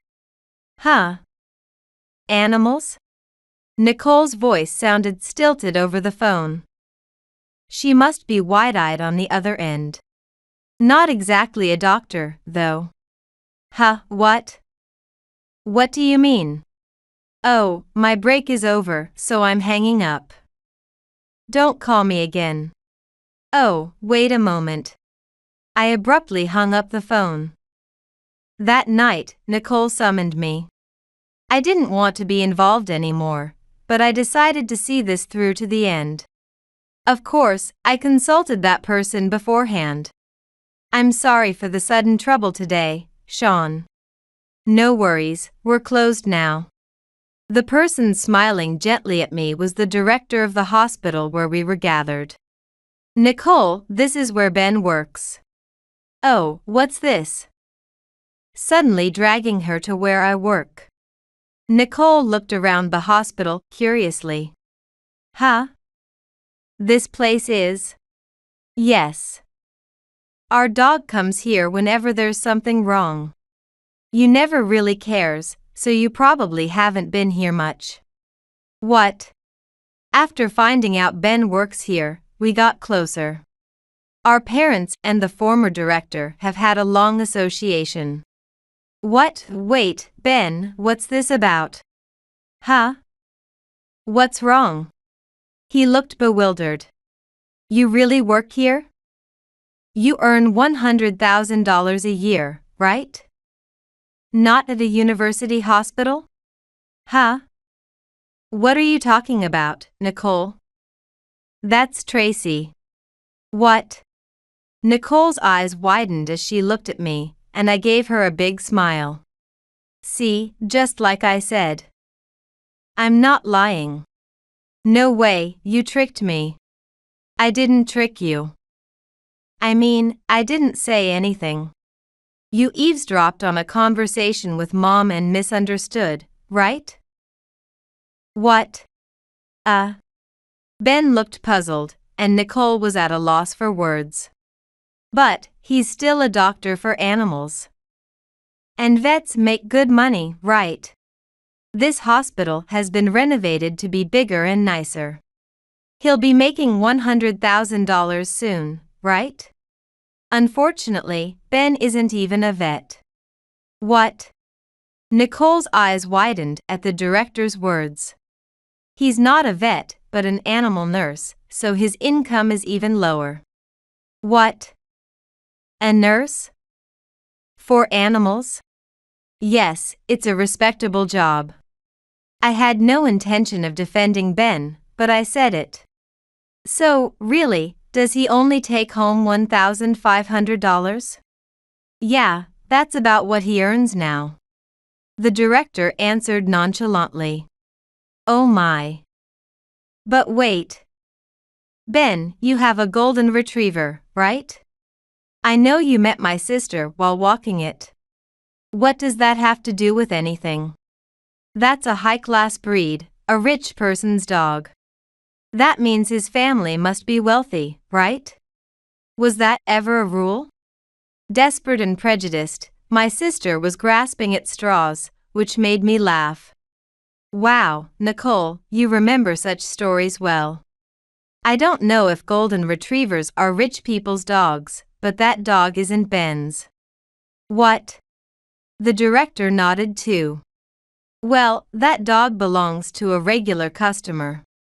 They had to go back home suddenly, so they asked us to keep it for 3 days. Ben just took it for walks during that time. No, that's not true. Well, you're rich, right? I can tell. Then Ben must be too.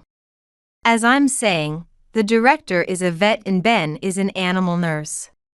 And this place, along with other animal hospitals and grooming salons, is managed by you as well, right? Well, I'm only in charge here, and the management is mainly by my father. What? As Nicole turned pale, Ben looked at her, puzzled. What's going on, Nicole? Suddenly demanding to see where I work, and even calling Tracy over. What's this about? It's my line. I decided to marry you because I thought you were a doctor. If I had known, I wouldn't have dumped the businessman. Huh? What businessman? You fell for me at first sight and attacked me furiously. even though it was hard to betray your sister. That was all an act. What? I couldn't stand to see you marry my sister since you're good-looking. And I thought you were a doctor, so I took you from her. What? You mean your goal was to take me from Tracy? You don't love me? I do love you, your face and body. If you were a doctor earning $100,000, I'd love everything about you. Don't mess with me. The unapologetic Nicole and Ben began a heated argument. Enough already. Yikes. Scolded by the director, both of them shrank back. If you're done, please leave. But before you do, both of you should apologize to Tracy. What? Why? Seriously, Tracy is also to blame. If your sister was such a wicked woman, you should have told me. Switching from me so easily, Ben started saying unbelievable things. What do you mean by wicked woman? I seduced you and you fell for it right away. Nicole was furious, her face turning bright red. Her cute face now looked like a demon's. As I was thinking about how one's inner nature reflects on their face as they age. The director spoke in a low voice. Ben. Yes? I'm disappointed to find out you're this kind of person. Betraying your fiancé and switching to her sister. Well. Besides, you asked me to give a speech at the wedding. Yet you hid the fact that your engagement with Tracy was called off. Well, I always say, the most important thing in our job of helping animals is compassion. And among those involved in caring for animal lives, trust among staff is essential. You lack both. Eek. Your employment contract is up at the end of this month. Don't expect a renewal. What? Wait, please. Oh my. Even at $1,500, that's unbelievable, but unemployed. While Ben was panicking, Nicole muttered, looking stunned. I hate this. I don't need a man like this anymore. I'm giving him back to you, Tracy. No, thank you. Nicole, wait. It's your fault to begin with. Don't touch me, ew. What did you say? I'm not marrying you. Wait. They left in a flurry of shouts. Later, Ben was forced to quit the animal hospital. Known to the old staff and reception ladies as our acquaintance. He was given the cold shoulder. It was an unbearable situation, and he left before his contract ended. His bad reputation spread through the animal hospital network, making re-employment difficult, and he struggled in unemployment. He approached me for a reunion, but I politely declined with a smile. Even though he begged, my heart did not waver, and I was happy about that. As for Nicole, she thought if Ben was no good, she could just find another. Believing any number of good men would come her way. However, that was not to be. After she chose Ben and bragged, "Sorry, I snagged a high-income doctor. I'll date you again when he makes $200,000. The men who learned of her true nature spread the word. Already conspicuous because of her beauty. The rumor spread quickly in the party and mixer circles. Soon, even her usual acquaintances shunned her, and her popularity swiftly declined. No one wants to be with such a cute woman like me. It's all because of you."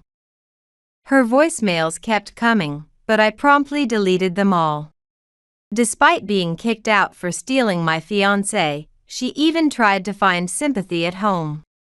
She brought it upon herself, so I just ignored her. My usually gentle mother said sternly, "When she truly gets angry, she is fearsome." Spoiled her whole life, Nicole couldn't bear being scorned and left her job for the nightlife. 2 years have passed since then, and I am living peacefully, freed from Nicole's curse. Work is still busy, but seeing patients recover and smile with gratitude is rewarding. Now, by my side, is the serene partner, Director Sean, from that animal hospital. At that time, I didn't realize why he was so dedicatedly supportive and angry on my behalf, as I was overwhelmed and just grateful.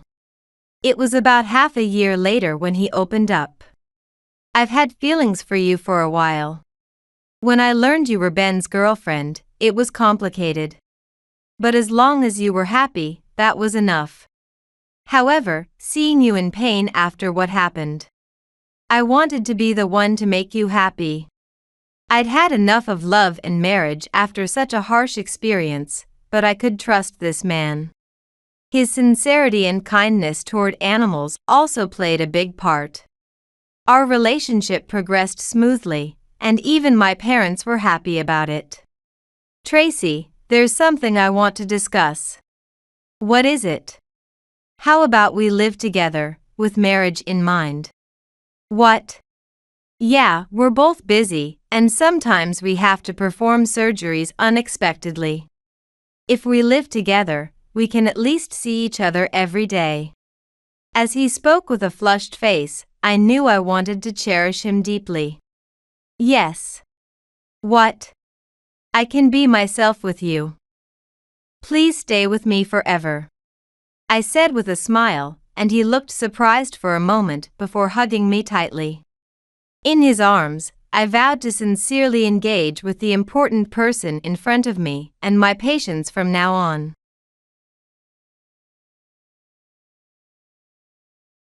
Why are you here? Despite our completely cold marriage, my husband Steve said he wanted to celebrate my birthday at a fancy restaurant. I suspected he was up to something, and indeed, his mistress was also waiting at the restaurant. I wanted to celebrate your birthday too. This is a birthday present from both me and your husband. The present was a divorce paper. What a tasteless surprise. But in return, I handed something over that would bring Steve and his mistress down. Instead, I present this to you. My final gift to you. Seeing this, the two of them ended up pleading for forgiveness in a pitiful manner. My name is Alyssa. I used to work as an office worker at a corporation, but due to Steve's wishes, I am now a full-time housewife. Steve and I got to know each other as we started at the same company and shared common interests. He was good at talking and sweet-talking. I fell for him and actively pursued a relationship, which led to marriage. Vulnerable to my feelings for him, I tended to comply with his demands from the beginning of our relationship, thinking it would keep our relationship harmonious. Steve often made aggressive demands, taking advantage of my attitude.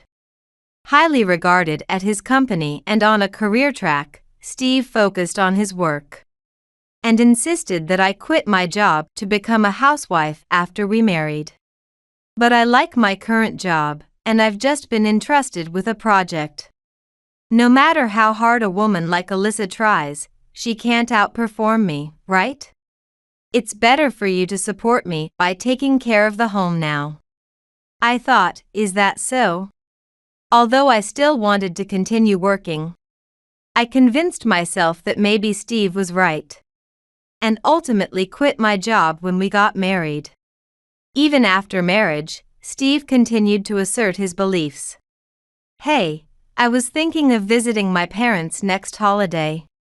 Steve, maybe you could. You know I hate such bothersome stuff. I'm tired from work, so I want time for myself on holidays. You should just go alone since they are your parents. Steve never met my parents again after our wedding greetings and the ceremony. While I occasionally visited my parents, Steve never accompanied me. I rationalized that he was just not good at handling personal relationships. But it still saddened me to see my beloved parents treated dismissively. Our marriage continued like this for 10 years. How was your day? I was just making your favorite dish. I greeted Steve cheerily as he returned from work. However, upon seeing my face, he sighed annoyedly. "Ah. I'm tired of that. It feels like you're holding it over me. I don't need dinner today. I just came home to sleep, and I have to get up early tomorrow, so leave me alone," he coldly stated and quickly retreated to his room, leaving me staring miserably at his back. I thought, today too, he didn't eat it. Whether it's because he's busy with work or not. Steve often comes home late these days. And I try to make him comfortable at home by cooking his favorite foods daily. However, Steve usually eats out, rarely having the meals I prepare. Still, as a housewife, I continued to cook and waited for his return. I thought, I wonder when we started drifting apart like this. Tears welled up in my eyes as I wrapped the uneaten food and placed it in the refrigerator. Initially, our marriage was going well, but as Steve rose to a managerial position, the stress seemed to increase, and he became less communicative at home. I kept trying to talk to him, but he only got more irritable, making all my efforts futile. I hoped time would heal things, but as days passed, the gap between us deepened. I kept telling myself that his aggression was due to his busy schedule. All I could do was to wait quietly at home, not provoking Steve's temper.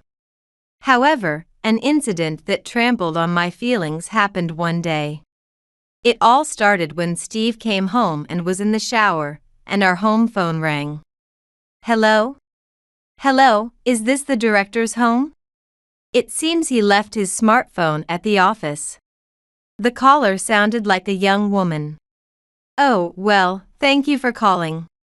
He's currently in the shower, but I'll let him know once he's out." "Is that so? Well, then I'll bring it over.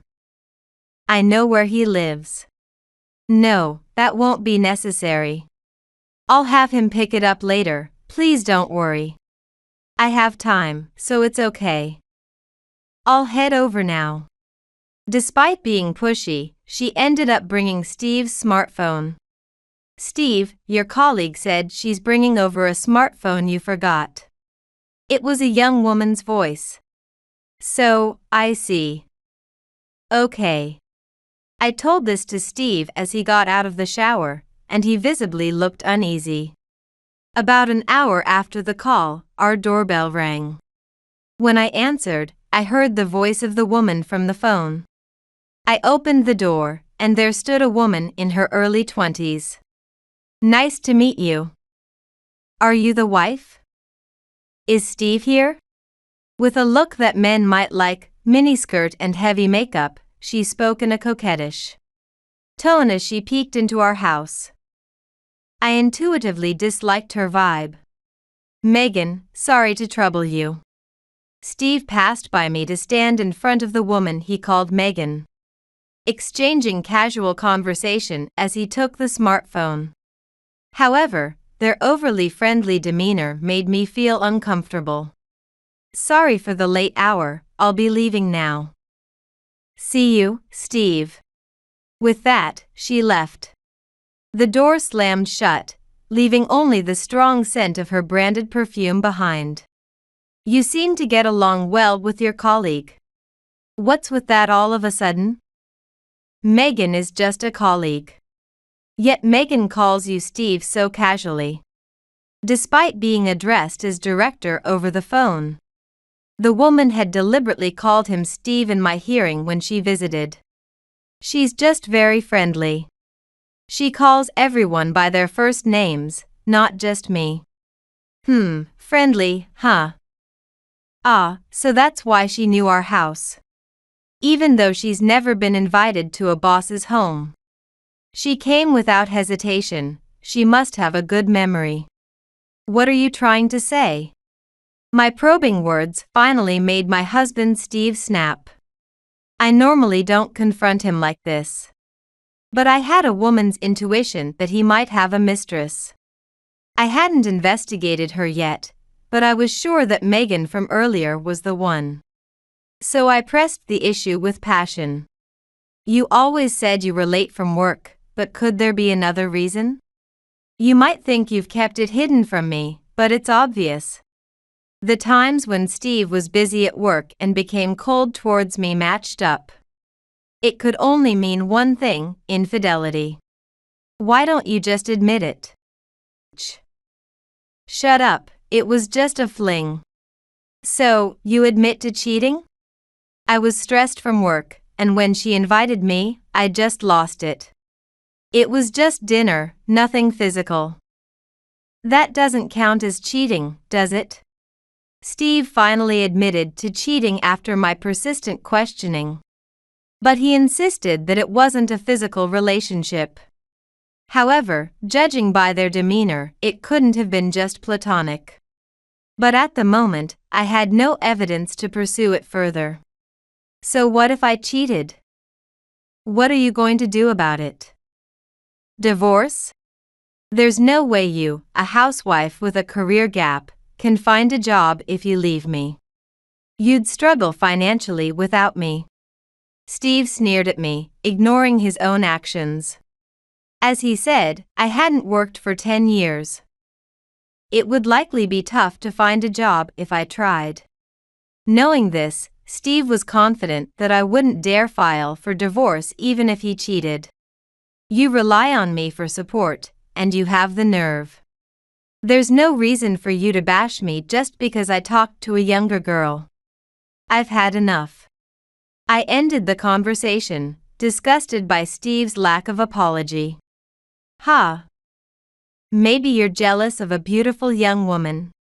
I don't know, but a housewife should just quietly obey me.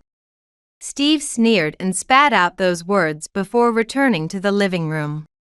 I had tried to ignore it to protect my own feelings. But it was clear he was looking down on me. There was no trust left between us. Despite how much I had loved him, this incident cooled my feelings rapidly. I thought, I won't let him get away with this. I'll make sure he apologizes. Secretly, I vowed to take revenge on my husband, Steve. I thought it was time to use a power that Steve didn't know I had. After that, I continued on with my daily routines superficially. Steve's homecomings remained unapologetically late. And the only thing I changed was stopping to cook meals for him. Once when he came home and asked where's dinner, I told him I had no interest in cooking for someone whose return time was unpredictable. He angrily declared he'd never eat my cooking again. As our marriage continued to grow colder, one day, as my birthday approached, Steve surprisingly initiated a conversation. Alyssa, I've made a reservation for your birthday at a restaurant. It had been years since he'd celebrated my birthday. Wondering what sudden change of wind had prompted this, I didn't press further but thanked him, looking forward to it. I wasn't sure what he was planning. However, from his attitude and demeanor, it was clear he wasn't genuinely interested in celebrating my birthday. I decided it might be wise to prepare something in advance. I planned to deliver a major blow to both Steve and his mistress Megan. On my birthday, Steve truly had made a reservation at the restaurant. It was a high-end establishment often featured in magazines. We were led inside by the staff, and Steve and I headed to our table. However, an unbelievable person was already sitting there. Why are you here? Oh, ma'am, long time no see. I wanted to celebrate your birthday too, I asked Steve. Just like when she had visited our home. There she was with her revealing outfit and heavy makeup. It was Steve's mistress, Megan. What is this about? I questioned Steve, who was sitting next to me. But he feigned ignorance and didn't answer. Oh, come on, sit down, you'll understand everything once you see this, Megan said, thrusting a piece of paper in front of me. This is happy birthday from me and Steve. It was a divorce form, already signed in the husband's section by Steve. I'm tired of our life together. I want a divorce. What a tasteless surprise. You went through the trouble of reserving a restaurant. You could have just handed me the divorce papers normally. But you chose to mock me to the end, didn't you? Oh, come on, we just wanted to have a nice meal and then part ways cleanly. Megan smirked malevolently, watching my reaction. This distasteful setup was likely her idea. It's like a little joke, isn't it? Were you that shocked? Did you really think I'd celebrate your birthday for real? I'm not so naive. I suspected you were up to something. But I didn't expect such an incomprehensible surprise. Oh, are you making excuses now? That's right, I lost. I'll give you the boring man who enjoys ridiculing others with his mistress. I'll submit this myself. I picked up the divorce form from the table. Instead, I'm giving you this as a present. My final gift to you, read it carefully. I placed a letter I had prepared in advance on the table and turned to leave the restaurant. Behind me, I could hear their contemptuous laughter. Without taking my meal, I left the restaurant, ignoring the puzzled waiter. With the divorce form in hand, I quickly headed to a specific place. I knew that divorce forms could be submitted 24 hours a day. Fortunately, the office was nearby. I started walking to submit the divorce form immediately. I wanted to sever ties with that man as soon as possible. As I thought, the office was still open. Finally, I would be free from that man. As I was about to enter, I heard someone loudly calling my name. Hey! Alyssa! Wait, please wait. At the entrance of the office, Steve, having noticed me, called out to stop me. He must have rushed here because he was panting heavily. Megan, his mistress, was also there. Her hair a mess compared to how it looked at the restaurant. Likely because she too had run after me. What do you want? I knew they had chased after me because of the letter I had left. But I asked innocently, pretending not to understand. The divorce was a joke. The affair, all of it, was just a story to get your attention. It was a surprise, you know? We've been in a rut, haven't we? What a desperate excuse. It's true. I was just helping the director with a surprise. Ignoring their frantic explanations, I continued towards the entrance of the city office. They were only changing their tune because they had read that letter. In the letter, I had revealed that the president of a major company crucial to Steve's employer was actually my father. Steve knew that my father ran a company. But because he had not met him since our wedding, and our family name was common, he never realized that the president of the client company was my dad. Knowing the truth, Steve must have turned pale because with my father's influence, firing both of them would be easy. We can still fix this. I want you to come back. Please, I'm begging you. Steve was on his knees in front of the busy city office, not caring who saw. Megan, too, knelt down beside him. Clearly, they were afraid of losing their jobs. Oh, it's too late for that.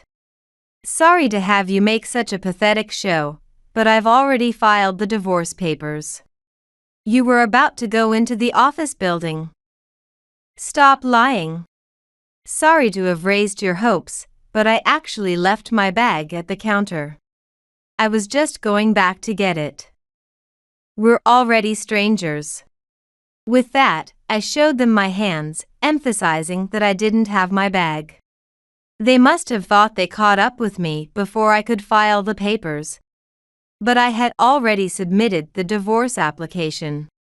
So, damn. You'll regret divorcing a husband who didn't cheat. Is that all? Just took a surprise too seriously? Can't you take a joke?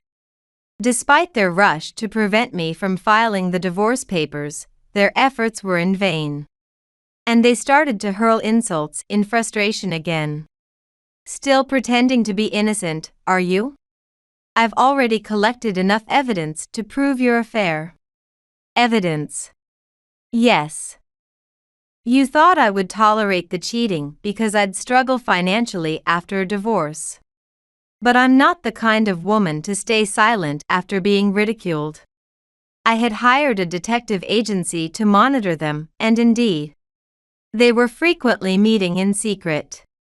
There were photos of them entering a hotel together, cozy and intimate. They could no longer claim there was no physical relationship. No matter how much you deny the affair, I have all the evidence. From now on, you'll be hearing from my lawyer. Look forward to paying a substantial amount in damages. As I smiled and delivered these words, the two were left speechless. No. Don't leave me. I just gave in to temptation. You are the one for me. Then, Steve got up and clung to me, sobbing. Stop it, you're pathetic. Saying things you don't mean just because you don't want to lose your job. You should be with that young girl instead of an old woman like me. Even as I tried to pull away, Steve clung to me, crying loudly. As I wondered what to do, a patrolling police officer approached us, asking what was happening. I explained the situation, and they detained Steve. Why is this happening? Steve was sprawled on the ground, seemingly crying. It's all your own doing. Goodbye. I left him in the care of the police, bid farewell to Steve, and walked away. Later, through my lawyer, I pursued damages, including slavery under cheating from Steve. With all the evidence of infidelity in place, he reluctantly agreed to pay the compensation. When I told my parents about the divorce and its reasons, they were furious. They never liked Steve much, especially since he had avoided them. My father confronted their company about the lack of employee discipline. The executives, faced with my father's fury, pleaded for him to calm down, promising strict actions against Steve and Megan. Steve was demoted and transferred to a regional office, effectively removed from the corporate fast track. Megan was transferred as well, and their affair became a scandal within the company, leading to their eventual resignation due to the hostile work environment. Rumors say that after resigning, their financial situation was dire. Megan started working nights to support him. But Steve, unable to handle his fall from grace, became unemployed. Eventually, Megan, tired of their constant quarreling, left Steve, who then spiraled into mistrust and isolation, now living on social welfare and remaining indoors. While I felt some pity for how far he had fallen, it was all a result of his own actions, having taken his wife for granted and indulged in his whims. However, I recognize my own faults too. By always yielding to Steve's demands and enduring, I allowed his arrogant behavior to escalate. I am now working as an office worker in my father's company, where I met a single manager with whom I share a respectful and communicative relationship.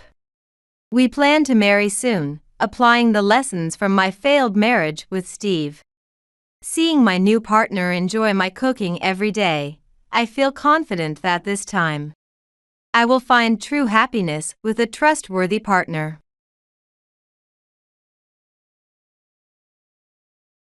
Useless poor people who don't have money should get divorced. Saying that, David left the divorce papers and walked out. Lying in the hospital bed, I stared at the divorce papers in shock. I had been suspicious for a while, but still, to think he was really cheating on me. Moreover, he got his mistress pregnant. So he decides to ditch me because I am useless and unable to earn while hospitalized? Mom? Startled by the voice of my precious son, I looked up to see Ryan and my father standing there. My father frowned as he saw what I was holding. "What are you going to do?" "It's already decided." I asked to be discharged from the hospital a bit early, pushing myself a bit, and headed to the bank where David was.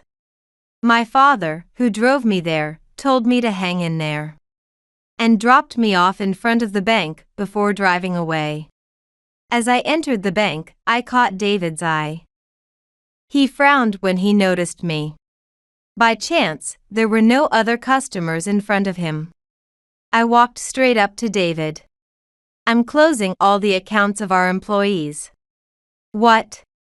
"Let's see if I can make him understand whose daughter he has angered." As David turned pale, I smirked. "I am Ashley White, a 32-year-old company executive. I live with my 7-year-old son named Ryan, and my husband named David. David and I met at a mixer during our university days, hosted by a mutual friend. At the time, we weren't particularly interested in each other, and just exchanged contact information." "Hey, weren't you at the mixer?" "Ashley, was it?" "Oh, David?" The following year, by chance, I used the bank where he worked and we met again. This led us to start communicating frequently, and eventually, we began dating. We got married after I became pregnant with Ryan. David is known for his diligent and meticulous work, which has always made him the envy of our friends. I also felt fortunate to be married to someone like him. "Mom, why has this happened?" "Just wait a bit. I don't know all the details yet, so I'll find out." "Okay." Ryan, perhaps taking after David, is studious and curious. He asks what's this and why daily, keeping me on my toes with my own studies. Ryan admires someone unexpectedly, not David, but my father. My mother passed away from an illness, and my father, despite being busy with work, raised me single-handedly. "Sorry, I still don't really like your father." "Well, can't help it, but don't say that to him. He's quite sensitive about it." "No way I'd say that. My father is a kind man, but he looks tough and somewhat intimidating. David is uncomfortable around my father because of his appearance. My father is aware of this and tries not to interfere too much. Thanks to that, we had a peaceful life at first. However, that changed as soon as we got married." "Hey, where did you put my smartphone?" "Don't talk like that. Isn't it just on the charger?" David, grumpy first thing in the morning, was actually charging his phone before he went to sleep. No apologies or thanks, but he just grimaced, which irritated me even more. David changed drastically after we got married. He keeps saying, "I'm an elite banker. Thanks to me, you can live a comfortable life." However, he doesn't contribute financially at home. He spends his salary on himself, yet he acts as if he's supporting our household. In reality, I'm the one supporting our family finances, paying for utilities and groceries. Yet, if I take Ryan out for a meal on weekends or buy new clothes, he immediately complains. It seems he can't stand us enjoying any luxuries, no matter how minor. "Hey, what's this new outfit?" It's Ryan's. His old clothes were getting too small. Don't splurge with my money. I paid for it with my salary. I don't even have your passbook. On the other hand, my father is willing to spare no expense for us. This condo is too small, isn't it? So, I bought the one David wanted to live in. If you live there, I can be nearby without living together. He smiled as he purchased the condo and gifted us the top floor. And he also lived in the same building, ensuring we could call on him if needed. "Mom, can I go to Grandpa's?" "Sure, but even though it's the same building, don't stay too late. Come back before it gets dark. Okay. It's natural that Ryan feels closer to his grandfather than to his father, David. Whenever he has time, Ryan goes to see my father. Where's Ryan? With Dad. Interestingly, David never complains to my father. And he tries not to complain about Ryan either, fearing he might tell on him. David only shows his assertiveness towards me. I keep quiet so as not to bother my father. If it's just complaints, I can ignore them. That was my light-hearted attitude.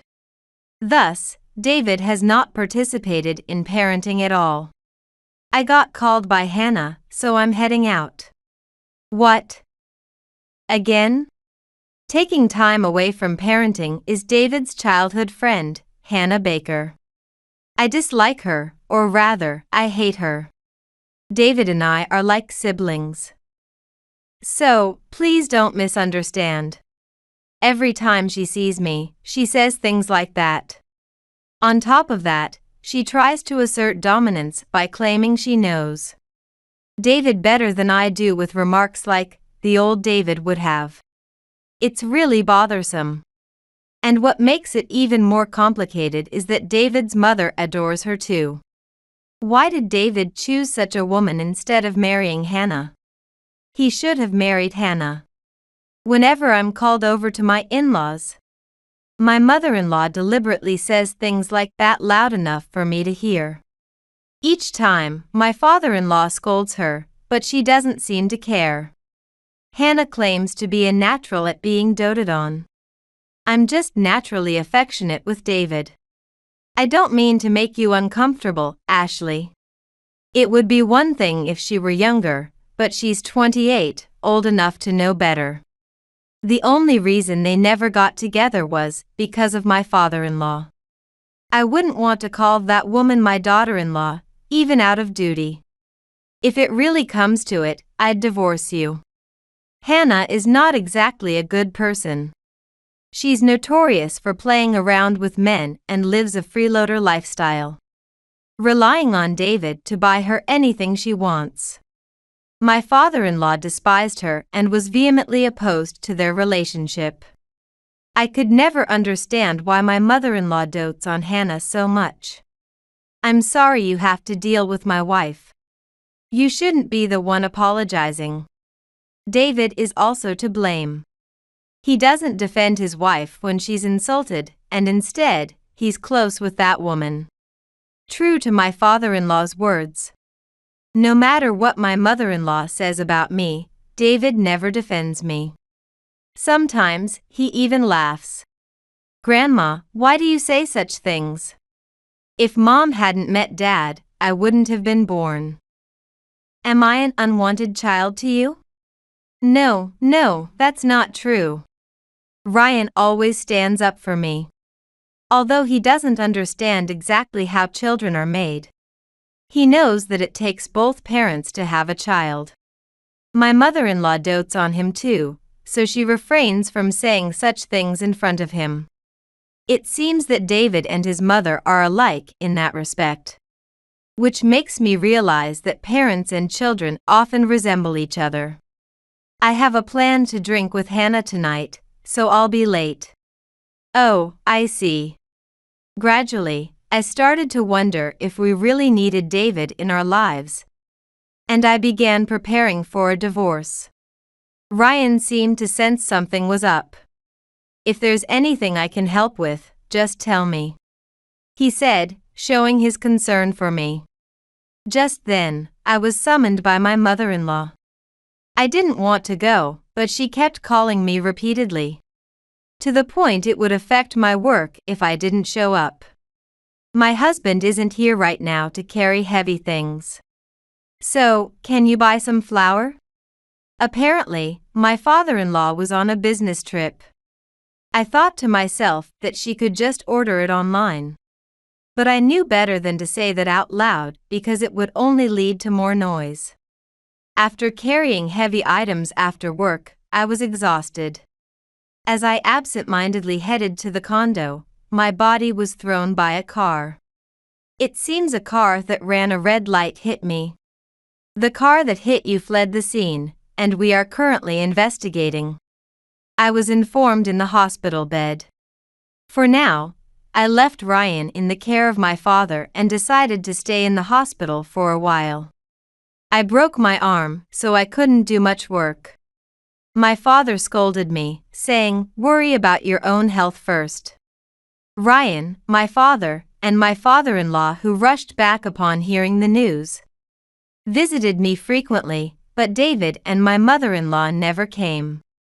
Well, that was within my expectations. "I'm coming in." What? So, I was surprised when David came into the hospital room. "Sign this." David placed a divorce paper in front of me, already signed by him. "With that arm, you won't be able to work. Now that you can't earn money, you're useless to me." "What are you talking about? Besides, Hannah is pregnant with my child." My mind went blank. Hannah was pregnant with David's child. "I'm marrying Hannah. So, just sign this quickly." Saying that, David quickly turned his back on me, as if he had no more use for me. Useless poor people who don't have money should get divorced. Saying that, David left the divorce papers and walked out. Lying in the hospital bed, I stared at the divorce papers in shock. I had been suspicious for a while, but still, to think he was really cheating on me. Moreover, he got his mistress pregnant. So he decides to ditch me because I am useless and unable to earn while hospitalized? "Mom?" Startled by the voice of my precious son, I looked up to see Ryan and my father standing there. My father frowned as he saw what I was holding. "What are you going to do?" "It's already decided," I answered, looking straight at my father, who nodded in agreement. "Now, let's see about getting some payback." I asked to be discharged from the hospital a bit early, pushing myself a bit, and headed to the bank where David was. My father, who drove me there, told me to hang in there, and dropped me off in front of the bank before driving away. As I entered the bank, I caught David's eye. He frowned when he noticed me. By chance, there were no other customers in front of him. I walked straight up to David. "I'm closing all the accounts of our employees." "What?" David's expression said, "What are you talking about?" I noticed a few people looking annoyed as I stood at the counter without taking a number. "Oh, sorry. Perhaps you don't understand without the company name." "What are you?" "Recently, I succeeded my father as the president. The company name is Smith Corporation." "What?" Smith Corporation is an IT company that my father founded, which now employs 1,900 people. It has grown rapidly in one generation, and is quite well known in this area and in the industry. That's why David was so surprised. "That's a lie, right? You just want to get back at me. If you think so, why don't you check?" Upon hearing my words, David immediately started verifying something. While David was checking, I looked around. Since I had mentioned the company name, those around us were watching our situation. "Oh no." "Huh, no way?" It seems he confirmed it, looking up at me cautiously. "You're really from that Smith Corporation? Now I'll show him whose daughter he is." Angered. While David turned pale, I smirked. "So, please cancel the accounts quickly." "Wait, you can't just do that suddenly. If you cancel all these accounts at once. By the way, my father is also very angry about this. Just pack your things and leave the condo." "What? Why do I have to be kicked out?" It seems he has forgotten that the condo was purchased by my father and that it's in his name. Well, otherwise, he wouldn't have been living there with Hannah while I was hospitalized. Remember? That condo was bought by my father, the previous president. You haven't contributed a single penny, and on top of that, you haven't been paying any living expenses, have you? You're just supporting your childhood friend and mistress, Hannah. In fact, you've been living on my salary alone. Who do you think has been earning the money we live on? That's. And now, because she's pregnant, you expect me to hand over the condo to you and your mistress? How much more are you going to disrespect me? I purposely raised my voice so those around could hear. This, of course, made David panic. After all, he has a reputation for being serious. And here he is, not spending a dime at home but cheating with a childhood friend. The glances around us turned colder. Is that true? Huh? The person who addressed me was the branch manager of the bank. He had been there for a while and heard our conversation. It seems I need to talk to you in detail. I'm very sorry for the inconvenience caused by our bank employee. Then, the branch manager apologized deeply. I was led to the back where David, the branch manager, and I had a discussion. There, I explained the situation in detail to the branch manager. I deeply apologize for the inconvenience we've caused. The branch manager sighed heavily and apologized again.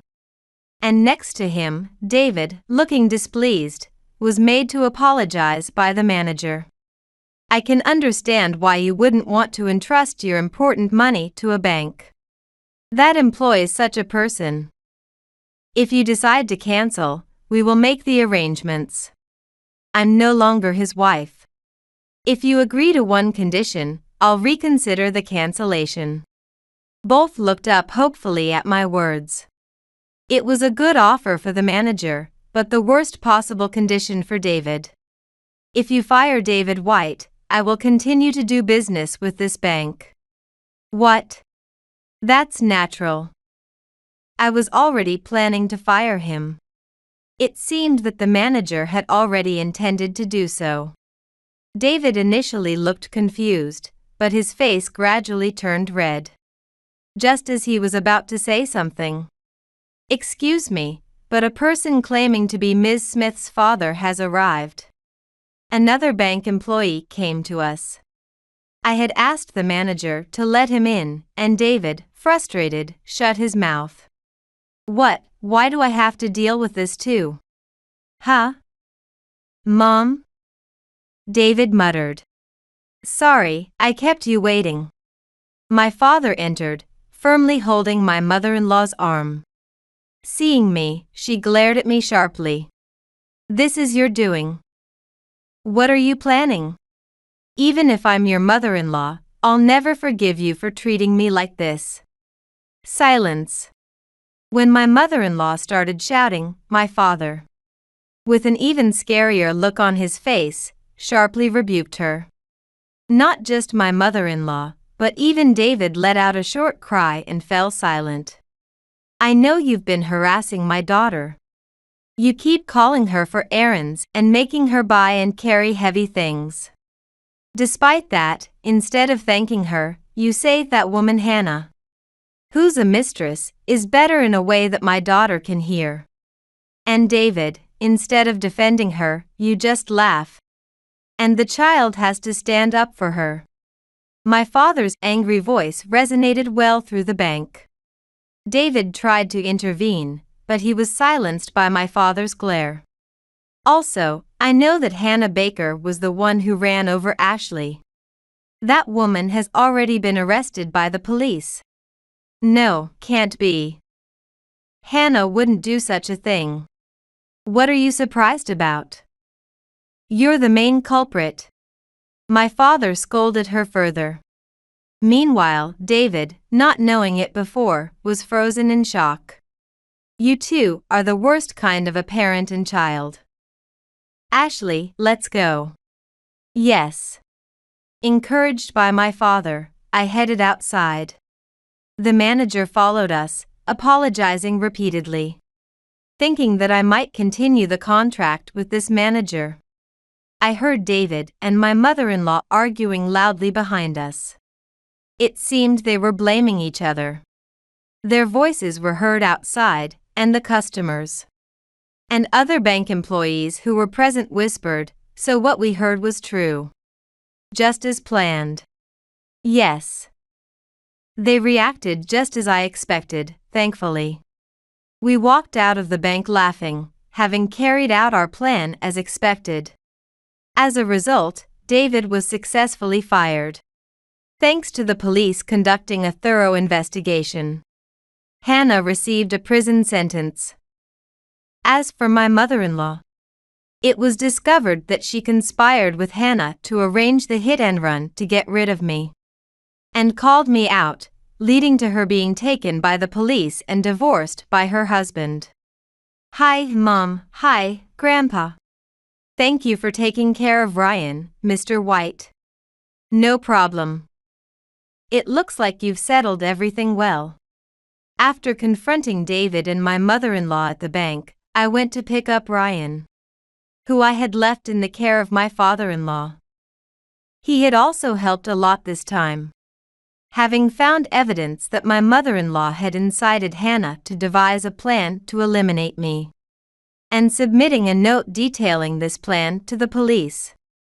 When I thanked him for all of this, he smiled and said, "You did well." From then on, I became busier than ever. Already busy as a future president and an executive, I now had even greater responsibilities since I had become the president. Meanwhile, my father started a new company. I've been thinking of starting a new company for a while. Saying this, he eagerly pushed the presidency onto me, to show David a thing or two. Therefore, both my father and I became busier, so my father-in-law took care of Ryan. It turns out that my father-in-law's business trip was forced due to my mother-in-law's affair with the boss. He retired early and moved into a vacant room in our condo. I'm studying for remote work now. I'm planning to entrust him with work someday, and have sent someone knowledgeable to teach him. He seems very capable, so I definitely want him to showcase his skills at the new company. It seems that our fathers have hit it off after this incident, often visiting each other's rooms to drink and talk about various things. On the other hand, David, who was driven out, apparently went back to his empty parents' home. Unable to find re-employment at any bank and with rumors spread everywhere by my father and me, he couldn't get hired anywhere and had to pay me alimony with loans. Now, he spends his days working tirelessly at part-time jobs. And although he begged us for help, our family unanimously ignored him. He was once rumored to be a promising candidate for branch manager, but he has fallen far from grace. When I grow up, I want to be like Grandpa. This incident made Ryan respect his grandfather even more. He seems to view him as a hero who saved him from the unpleasantness caused by David and my mother-in-law. If that's the case, will you take over Grandpa's place someday? Yes. Ryan's commitment to follow in his footsteps made my father very pleased. Determined not to be outdone by such a doting father, I decided to work even harder. After a while, both my company and my father's company began to stabilize. Oh, Mom, welcome back. You must be tired, Ashley. Still exhausted when I returned home, my father-in-law had prepared dinner. I helped out today too. Did you? That's great, Ryan. I'm looking forward to dinner. I praised Ryan, who smiled back at me. Later, my father also returned home, and the four of us gathered around the dinner table to eat and chat. In stark contrast to us, David's family had fallen apart. David, overwhelmed by debt, eventually turned to loan sharks. And rumors say he was last seen being put on a boat. David's family home was sold to pay off his debts, and my mother-in-law, having lost her place to return, was seen living under a bridge by an acquaintance. By the way, I received an apology letter from Hannah's parents. They're good people, so I hope you'll read it. If you say so. According to the letter from Hannah's parents, she had given birth in prison. They took in the child to ensure that after her release, Hannah would not depend on them, moving far away instead. The letter also contained a deep apology to me. Hannah's parents seem like very good people. I truly hope the child grows up resembling the grandparents rather than the parents. Thus, Hannah now also has no place to return. I hope she contemplates her actions alone in her solitude. Years later, we no longer suffer from David's presence, almost forgetting he was ever a father. It seems Ryan vaguely remembers, but he dismisses any relation as irrelevant. We, too, have entirely forgotten their existence. I've decided to take over Grandpa's company after all. If that's what you've decided, I won't oppose it. Ryan chose to succeed in my father's company, a toy company. Starting as an ordinary employee, Ryan, who is valued for his continuous stream of ideas, might take over the company sooner than expected. Maybe it's time I handed over the company to Ryan. My father laughed at the thought. He plans to retire to the countryside once he entrusts the company to Ryan. I have also found a successor, vigorously training him. Once he is sufficiently experienced, I might consider retiring early to start a new path. With these thoughts, I continue to dedicate myself to my duties as president today.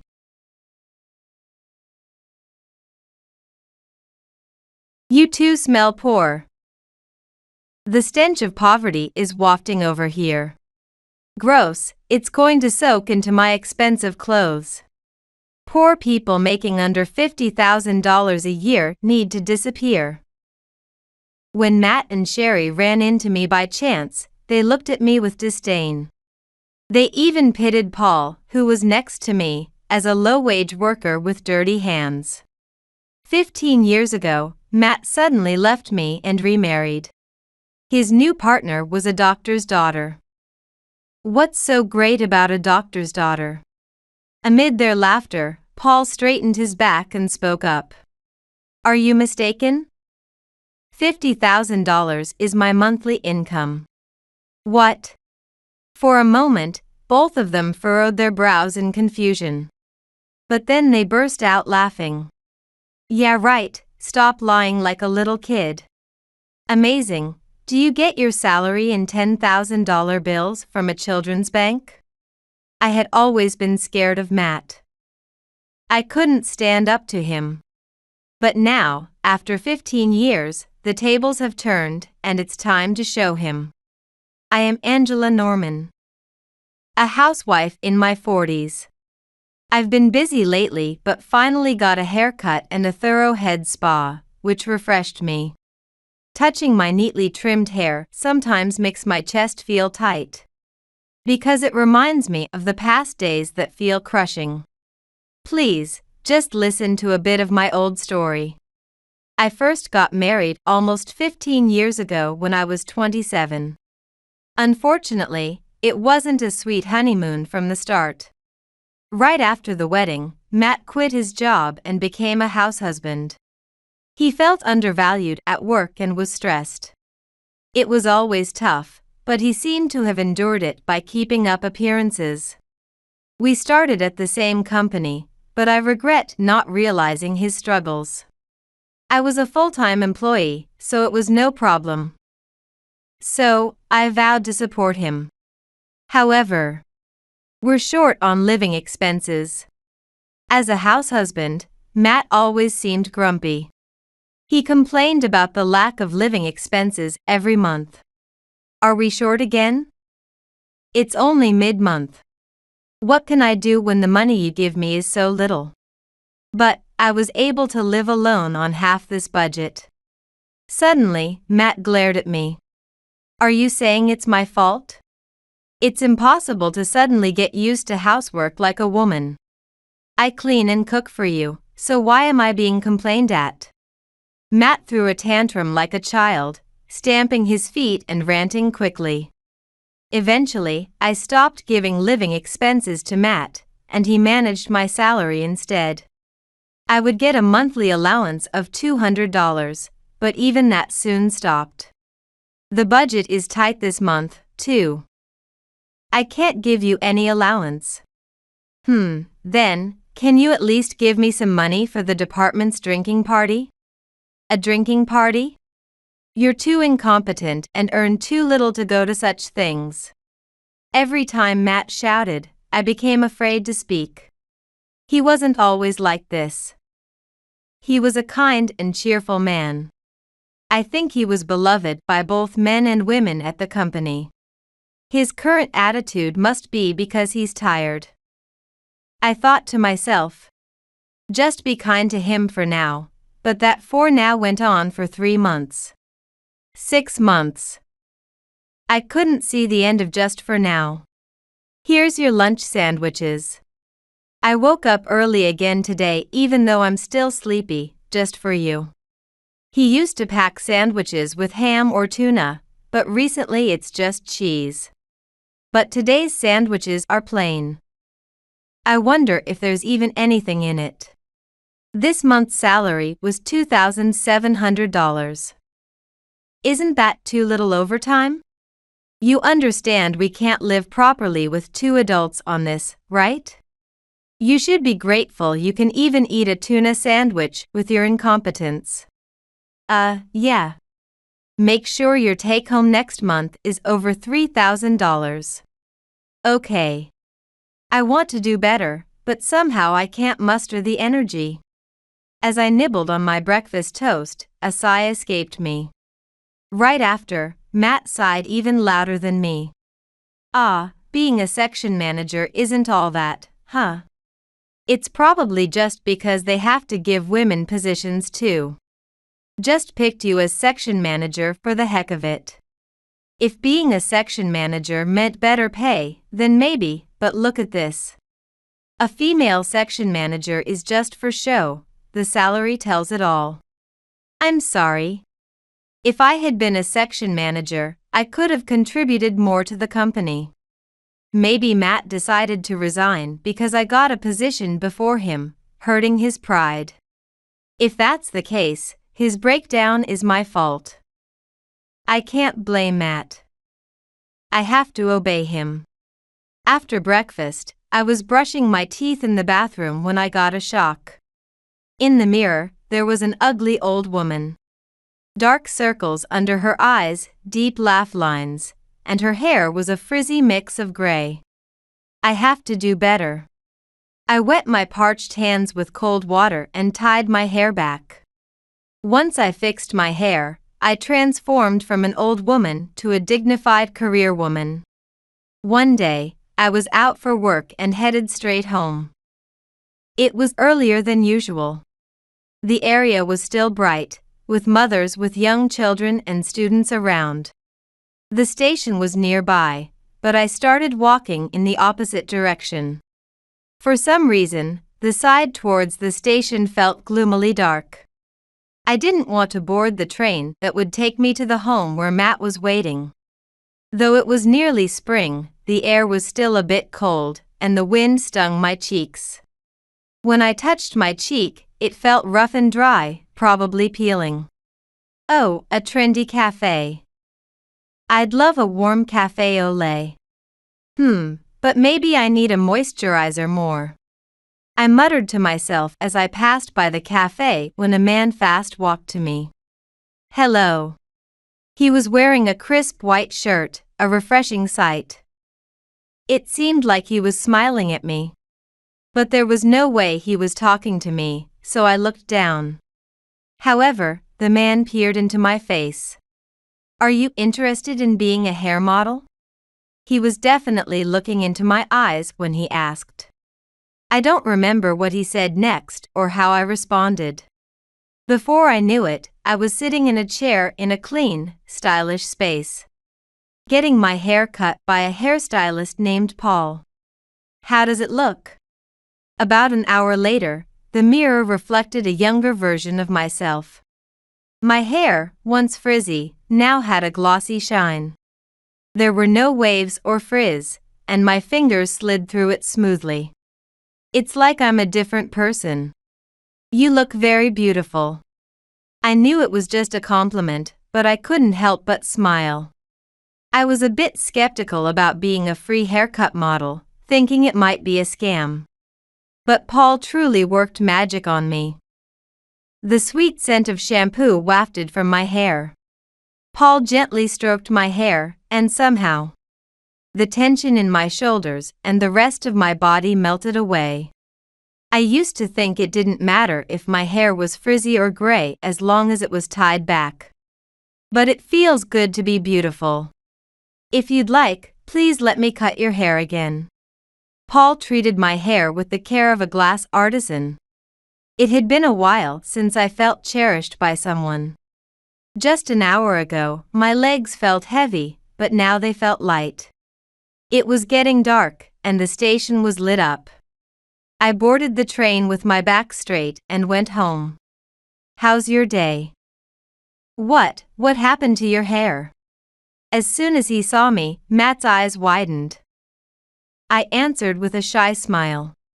You know, I was asked to be a haircut model, so I got it cut. Oh, and it was free. Really free. Amazing, right? My overgrown hair is now a short bob. I didn't expect him to say it suited me. I hoped he'd say something like "you look refreshed," or "lucky it was free," and laugh. But Matt's face twisted in an instant. What? Free? That's a lie, right? You're a low earner and incompetent. And you just went off and spent money on your own, right? You leave me to do the housework while you go out and have fun? I was taken aback by his unexpected response and stumbled over my words. No, it really was free. Look, I don't have any money in my wallet. There's no way I could go to a salon. Are you indirectly asking for pocket money? You have a terrible personality. What? That wasn't my intention at all.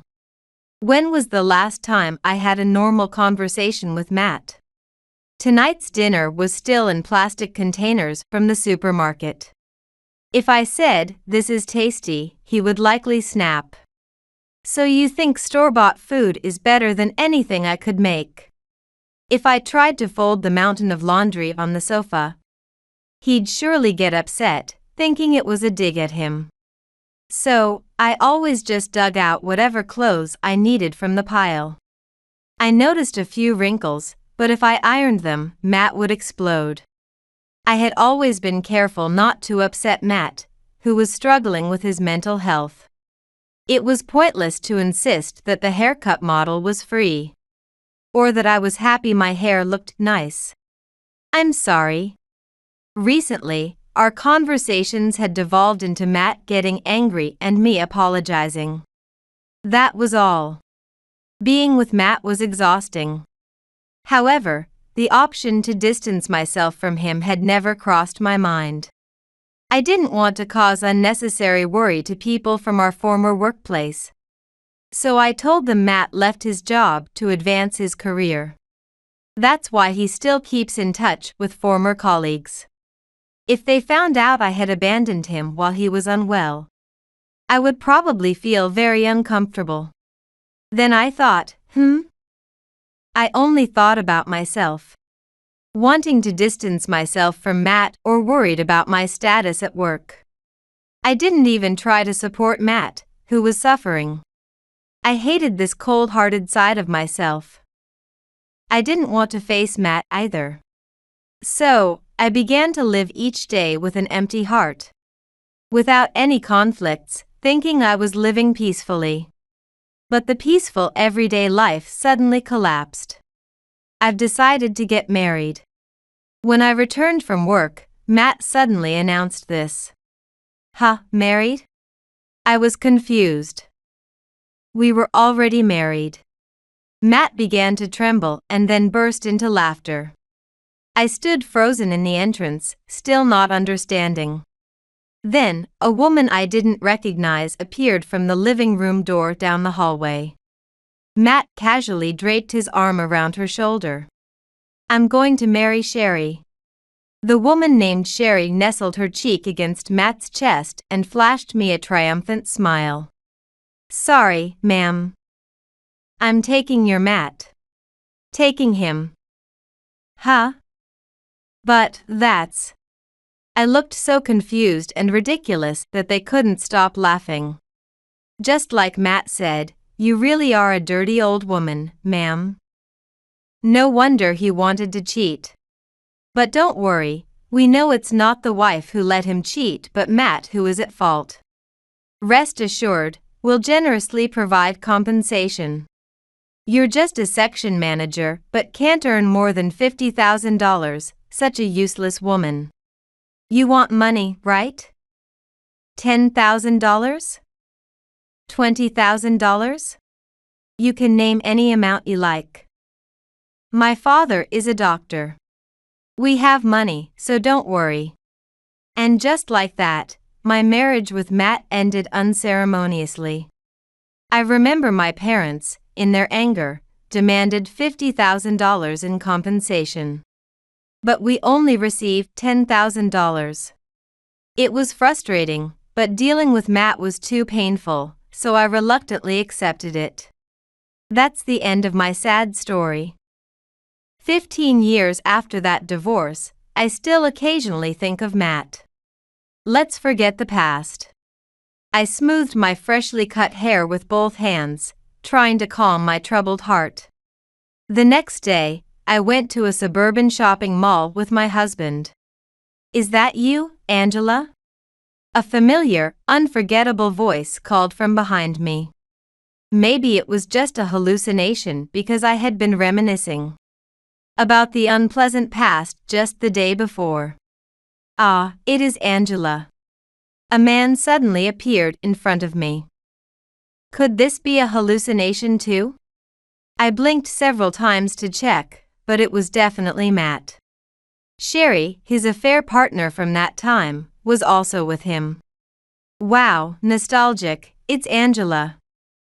This girl, my ex-wife. The stain on my life. Matt was as exuberant as if he had reunited with an old friend. Feeling a pang in my heart, I clung to my husband's arm. Huh? No way, a man? What, Angela, you remarried? Ah, congratulations on your remarriage. Matt and Sherry smirked unpleasantly. In contrast, my current husband, Paul, and I remained serious. Sherry looked Paul up and down from head to toe with a pitying expression. Oh dear, your husband's hands are rough. Oh, and so are yours, ma'am. Poor thing, you must be struggling. Matt's gaze fell on our hands. Wow, it's true. Those are definitely the hands of poor people who've struggled. So filthy. You two really stink of poverty. The stench of poverty is drifting this way. Ugh, it's going to soak into my expensive clothes. People making under $50,000 a year should just disappear. He approached us suddenly and started insulting us unilaterally. Matt exaggeratedly pinched his nose and waved his hands in front of his face. I don't know what poverty is supposed to smell like. But Sherry's strong perfume was far more unpleasant. I lightly held my nose, which felt like it could bend. Paul looked puzzled and asked, An income of $50,000? What are you talking about? That's Angela's salary. Wow, Sherry, you still remember Angela's salary. Well, I have a good memory. Poor lady, working so hard just to make $50,000, right? I suppose your husband is also a low-wage worker being exploited. I remember, too. Sherry is a doctor's daughter. I wonder how great being a doctor's daughter is supposed to be. Amid Matt and Sherry's laughter, Paul straightened up and spoke. Are you perhaps mistaken? $50,000 is the monthly income. What? For a moment, both furrowed their brows in confusion. But then laughter erupted from both of them. Nice lie. Stop with the childish lies, please. Wow, amazing. Do you get your salary in $10,000 bills from a children's bank? The two clutched their stomachs as if in pain from laughing. Matt and Sherry seemed more childish than actual children, offensively so in their lack of intellect. I had always been scared of Matt. I couldn't stand up to him. I still dream of him sometimes, and when I remember those moments, it feels like my chest is being crushed. But the Matt who appeared before me after 15 years was just a foolish bully, nothing to fear. What was I ever afraid of in Matt? It felt like a lump that had been stuck in my throat for a long time suddenly fell away. My voice flowed naturally. It's not a lie. My husband and I run a beauty salon. Nice lie. Beauty salons in fashionable areas have no entry for ugly old ladies. Oddly, Matt's taunts drifted past me like a light breeze. That over there is one of our beauty salons. I pointed at a beauty salon inside the shopping mall. Shall we drop by? I took Paul's arm and started walking. Matt and Sherry giggled as they followed behind us, probably expecting me to stop any minute and make up a ridiculous excuse. I walked confidently ahead of them and without hesitation, opened the door to the salon. Welcome. A female hairstylist greeted us pleasantly. Matt puffed up his cheeks, trying to hold back his laughter, and joked. It's a visit from the owners. Huh? Yes. Are you friends of the owner and the vice president? We're always grateful for their support. Huh?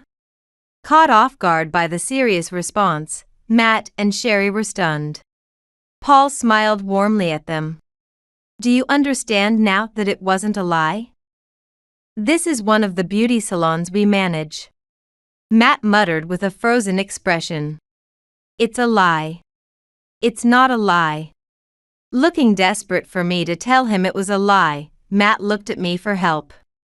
But I couldn't give him the answer he wanted because we truly are the owners of the salon. I still remember the day Matt left me. I thought I was supporting you through your struggles. But you cheated with wealthy Sherry and easily discarded me, which hurt a lot. Somehow, thinking about that day no longer made it hard to breathe. I felt as if I was finally free from Matt's spell. After Matt and I split up, I visited the beauty salon where I had been a hair model. When I felt like I was worthless to this world, I remembered how they treated my damaged hair as if it were precious. Could it be that this hairstylist is him? Did you marry him? That's right. I was drowning in sadness. But getting my hair dyed a bright color somehow lifted my spirits. Paul saved me when I wanted to disappear. At the time, Paul, still an apprentice, dreamed of owning his own shop. Inspired by him, I studied while working and obtained my cosmetology license. Around the same time, Paul realized his dream and opened his own shop. We managed the shop together as a couple and now run several stores. Paul is the president, and I am the vice president.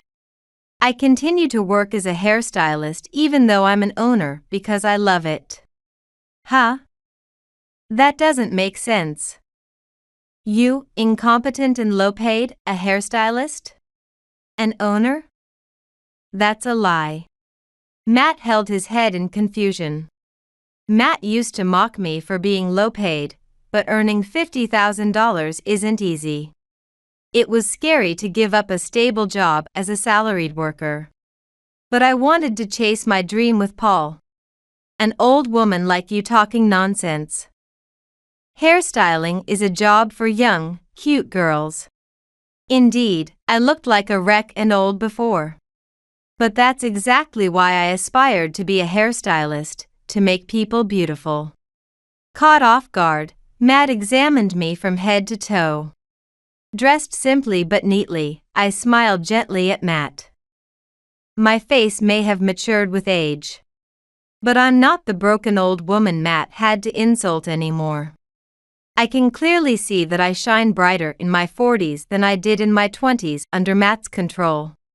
I'm living a fulfilling life, I conveyed, radiating happiness. As if a halo had appeared behind me, Matt squinted against the brightness and stepped back. A mere hairstylist acting so high and mighty. As Matt fell silent, Sherry sneered. A hairstylist who makes people beautiful? Hair alone doesn't change a person. Stuck in the past, I had been keeping tabs on Sherry's clinic. Her parents used to run a general practice, which at some point turned into a fancy beauty clinic. Likely, Sherry had started interfering in its management. My clinic creates women's beauty. Can a hairstylist remove facial spots? Can they rejuvenate and remove sagging? It's embarrassing for mere hairstylists who only mess with hair to act so superior. I don't believe that people aren't beautiful because they have spots or sagging. When you get your hair done, you naturally find yourself smiling. Just having clean hair can boost your confidence and help you like yourself more. Everyone who smiles is beautiful. But what's the point of being a breathtaking beauty with a flawless face if you're always frowning, right? Sherry twisted her smooth, egg-like face in displeasure. I've heard quite a bit about your clinic, Sherry. People come to you wanting to become beautiful. But I hear there are many cases of burns and swelling on their faces. What? Stop making weird accusations. My clinic has good reviews. Online reviews can be easily manipulated. But word of mouth directly from person to person? That's something you can't control, can you? Being well connected in the beauty industry, I hear all kinds of rumors, good and bad. I don't even need to look them up, the stories about her clinic just come to me.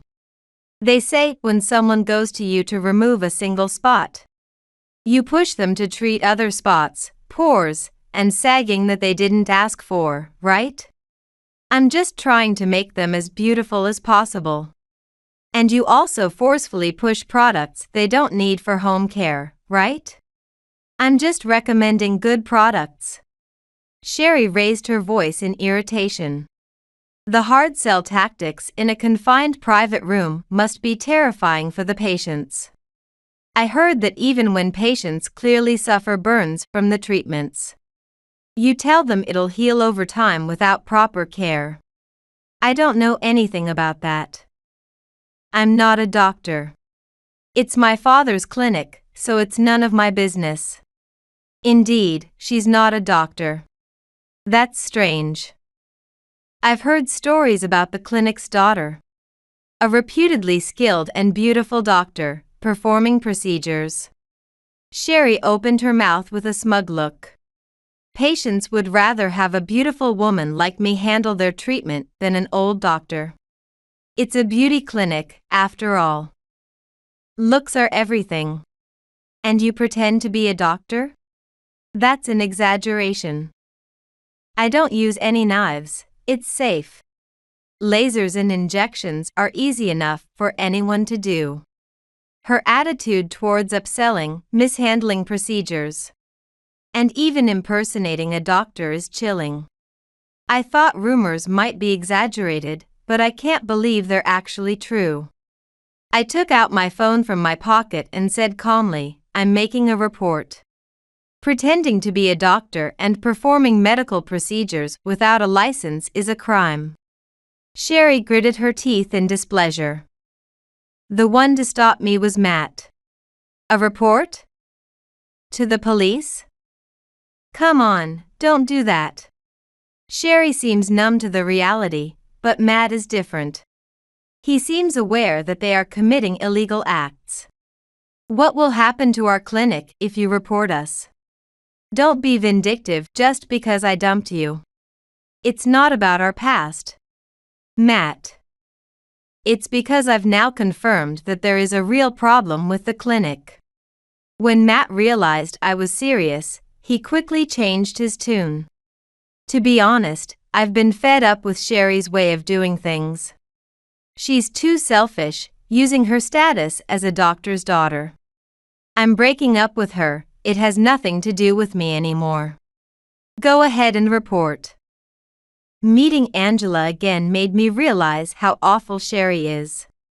Angela, you're a hard worker, and unlike Sherry, who just leeches off her parents, there's no comparison. Angela, you're a great woman. I like you. Matt's blunt confession made my skin crawl. I almost blurted out EW. What? After all the support I gave you, you say that? What's so great about being a doctor's daughter? You're just living off your parents' money. And besides, your parents don't even make as much as Angela does now. A nasty argument started. I didn't want anything more to do with them, so I pulled on Paul's arm to leave. Angela, wait. I'm serious about you. Matt tried to follow, but Sherry tackled him to the ground. Don't mess with me. If you're going to dump me for her, pay back all the money I spent on you. Enough with the money. You're rich, just keep throwing your money around. Their scuffle turned into a wrestling match in the middle of the mall. Security arrived to separate them. But Sherry broke free from a big man's grasp and lunged at Matt again. Angela, help. It's not about the money. I like you. Sherry mounted Matt and he reached out to me. It wasn't a laughing matter. But seeing Matt's front tooth broken like a bad skit made me burst out laughing. Shut up, you leech. Sherry, her egg-like face now veined with anger, headbutt him. They really are an aggressive couple. Paul and I aren't into wrestling, so we just exchanged looks and chuckled. I used to be a wife who only followed Matt. But Sherry clearly communicates her opinions and fists directly to Matt. They seem quite well matched. Later, as I had declared, I reported Sherry's clinic. It caused a major uproar with many victims emerging. The clinic was immediately shut down, and Sherry tried to disappear with her parents. But they were promptly sued by a group of victims and caught. Sherry, especially, faced severe charges for medical practices without a license, adding assault and fraud to her crimes, leading to a prison sentence without suspension. She won't be able to maintain her proud beauty inside prison. Matt was also suspected of complicity but was acquitted. However, during the investigation, embezzlement was uncovered. It seems he had been secretly selling the clinic's expensive home care products on a flea market site. Sherry reportedly screamed, "Give him the death penalty." But Matt only got a suspended sentence because the stolen amount wasn't large. There are no more problems between me and you, Angela. Let's start over. Later, unbelievably, Matt appeared before me. I've definitely cut ties with Sherry, who committed a grave sin. Angela, you're the best. I like you. Sorry for making you wait so long. He tried to strike a princely pose, but it was just gross. I'm not waiting for you. You've also committed a major crime and are on probation. You're not in a position to speak ill of Sherry. Don't be so tough. I'll treat you right this time. I could only be amazed at Matt's delusional thinking. If, just hypothetically, I were to start over with Matt. At my words, a sparkle appeared in Matt's eyes. I would have to quit the business I run with Paul. Even if I start a new job now, I doubt I'd make even $50,000 a year, let alone $50,000 a month. Would that be okay? However, the sparkle in Matt's eyes clouded over instantly. See, it's not me you love. You just love money. 15 years ago, I was concerned that I had wounded his pride by advancing in my career before him. But in reality, Matt has no pride. He just wants to be taken care of by a woman, to live comfortably without effort. If you love money so much, it would be quicker to earn it yourself. Oh, maybe you can't, which is why you leech off women. I remember I got promoted before you did. What? There's no way I'm inferior to you. You only got the section chief position because you're a woman, it's a special quota. I'm obviously better. It seems Matt did have a shred of pride after all. Although I had been submissive before, in his heart, he must have looked down on me as a woman. Who would bother with an old woman like you? After receiving this humiliation from me, whom he deemed inferior, he threw out these last words and disappeared. This should mean he won't come back to me anymore. Sometime later, I heard through the grapevine that Matt had been arrested by the police. He had been following young women around, and at one point, even hugged one from behind. Maybe being scorned by an older woman like me made him want to prove he could attract younger women. Although he had a tendency towards emotional abuse, he wasn't the type to commit a crime before. Perhaps Sherry's ease with breaking the law had lowered his barriers to committing crimes. Environment is important, I suppose. Since it's been 15 years since we severed ties, it's entirely someone else's problem now. Thinking hypothetically about separating from Paul, I realized I have no intention of leaving him. I am thoroughly satisfied with my life with Paul. It might sound exaggerated, but I am the protagonist of my life. I don't want to return to the days when I was controlled by Matt, losing my emotions and merely surviving. I refuse to be a side character in someone else's story. Today, I went to see your shop. Is that so? You should have called me. You seemed busy.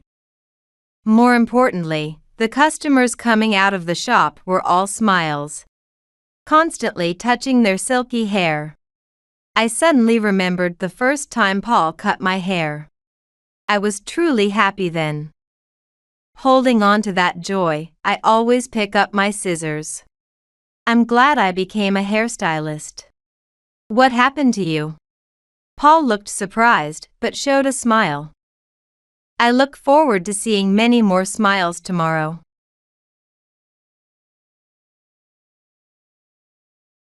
I'm sorry, I snagged such a wonderful fiancé. Are you upset that I'm happy? Jealous? Why do those who can only look down on others end up with such ugly faces? The once cute face of my sister now seemed distorted before me. My sister and her husband looked down on not only me but my husband as well. My anger reached its peak, and I exceeded my limits of tolerance. My name is Megan. I am 27 years old, working at a printing company. I work in printing, but I'm not operating the large machines. My department handles design. We create flyers and catalogs for various industries based on customer requests. Although the number of prints has decreased with digitalization, designing is still very busy and fulfilling. Thankfully, I have more customers requesting my services. When you designed the flyer for the last Christmas event, it was a big hit. Everyone said it was cute. Receiving such comments truly makes me happy. My job is my passion. Just when I thought I might end up single for life because I was so devoted to my job, my father was hospitalized for appendicitis.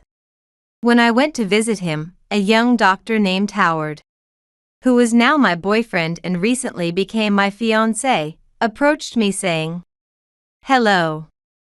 Are you here to visit someone today? You never know where life might lead you." Despite saying I was devoted to my job, I started buying bridal magazines as soon as marriage came up. I might be getting a bit carried away, flipping through the magazine while having coffee in the living room. That's when it happened. A hand suddenly snatched the magazine away from me. "Hey, what's this? A bridal magazine? Why are you looking at something like this? It's none of your business, Sarah." It was my sister named Sarah, 2 years younger than me, that snatched the magazine away from me. "You getting married, huh? Look in the mirror before you say that. You should know your place. You don't even have a boyfriend, right? Unlike you, I have one anytime. You know, my current boyfriend is." No one asked, but my sister started bragging about her boyfriend. She has always been like this. Unlike me, who has an ordinary face, my sister has always been cute and very popular. Everyone around her spoiled her, except for our parents and me. As a result, my sister grew up thinking she is the center of the world. She became arrogant and eventually started looking down on me, her older sister. "Stay away from me. I don't want your face to rub off on me. Even if you study hard with that brain, you won't get good grades. Just stop wasting your effort, huh?" Again, I got asked out. It's tough being so popular. Poor sister who never gets any attention, and so on, she kept saying. Even though our parents scolded her harshly, it was too late. My sister's personality did not change, and the verbal abuse towards me did not stop. As an adult, she still continued to look down on me. Tired of my sister's bragging about her boyfriend, I sighed and finally said, "I do have a boyfriend, and actually, we're engaged. I'm getting married soon, that's why I'm looking at the magazine." At that moment, my sister stopped in her tracks. She stared at me intently and then smirked with a snide smile. "Huh, someone actually likes you? Wonder what he saw in you. He likes my cheerful and energetic personality. That sounds fake. You're probably just treated like a maid. I'm going to keep working, so being a perfect housewife is out of the question. He understands that." My sister reacted with exaggerated surprise. "What? You're keeping your job even though you're getting married? Poor thing, marrying a poor man." I bristled at her words. She can't seem to be satisfied unless she looks down on me. Money is not an issue. He is a doctor, and his income is more than adequate. I just want to continue working because I enjoy it. When I snapped back, my sister suddenly fell silent. I sighed in relief and returned to my room. A doctor. I see. She muttered meaningfully without my knowledge. When it comes to marriage, the first thing to do is to introduce him to the parents. Howard came to my house for the introduction. I was relieved that my sister happened to be absent, as I had a bad feeling about it. However, the atmosphere changed instantly when my sister showed up. "Huh, this guy is your fiancé? He's quite handsome. Sarah, weren't you supposed to be out?" Canceling that for my sister's fiancé's visit was a given. In the past, when we were students, my sister had stolen my boyfriend several times. As a working adult, I hadn't had a boyfriend, so it hadn't happened. But my sister kept getting new boyfriends one after another. The presence of my sister made me uneasy. But I hoped she had grown up and wouldn't do something like stealing my fiancé. However, she was overly familiar with my fiancé, who seemed to blush. My worst fears were confirmed. Let's pretend this marriage never happened. I've decided to break up with you and start dating Sarah. I never thought my sister would steal a boyfriend even after becoming an adult. I'm sorry I took your fiancé. But it can't be helped, right? I'm cuter and more attractive, and Howard was really into me. Oh, being cute is such a crime. My sister said this with arrogance and not a hint of apology, while Howard also laughed next to her. Really, I had no idea you had such a cute sister. If I knew, I wouldn't have gotten engaged to you. Lucky it was before the wedding. The moment I saw that twisted smile, any feelings I had for him disappeared completely. What remained was only disgust. I'm glad too. I wouldn't want to marry someone like you. A man who easily goes to another woman. I'll gladly give you to Sarah with a bow on top. She's just making excuses. Really. Till the end, not cute at all. I wasn't making excuses, but I seriously thought so. But it seemed the two of them, lost in their delusions, didn't get it. Interacting with you guys is just a waste of time. Goodbye. Making excuses, see ya. I say the same. It's a waste of time. I'll never meet you again, bye. Until the end, they looked down on me, and the two of them left. After that, my furious parents banned them from coming over, so I never met them again. I heard through the grapevine that they got married. I couldn't care less now. 3 years have passed since I parted ways with my sister and her husband. And I turned 30, still fully engaged in my work. During this time, a customer became fond of my work and started requesting me repeatedly. His name was Kevin Anderson. As Kevin and I talked through work, I somehow found myself invited to dinner. Then, he asked me out on a date. On one of our dates, he proposed a serious relationship. To be honest, I was very happy. Kevin was a very sincere man, and I didn't think he would be like my ex. But, it seemed that my sister had become quite a trauma for me. Maybe, but I couldn't help but worry a little. So, I told him the truth about my sister and my ex-fiancé. I even showed him a photo of my sister to gauge his reaction. However, looking at my sister's photo, his expression remained unchanged. He looked away from the photo indifferently and gave me a kind, gentle smile. It might be weird to say this, but, you know, I used to be quite popular. I've met many women, cuter and more beautiful than your sister. Even so, for some reason, none of them ever excited me. I thought maybe I'd end up single for life, but I was wrong. What do you mean? I believe I have a good eye for people because of my job. No matter how beautiful or well-dressed, it can't match inner beauty. I realized that after meeting you. What do you mean? I thought you were shining. Huh? When you talk about your work, you come alive and shine, and I find that beautiful. I thought it was wonderful. Even when we're not working, whether we're having dinner or on a date. You always seem to be enjoying yourself with a smile. I could tell you were genuinely enjoying our time together. You seem to enjoy life so much, it's almost dazzling. What? Hold on, this is so embarrassing. Kevin continued as I panicked. Megan, you are beautiful. More beautiful and charming than anyone else I've met. I really hope you will consider a relationship with marriage in mind with me. I truly. Stop.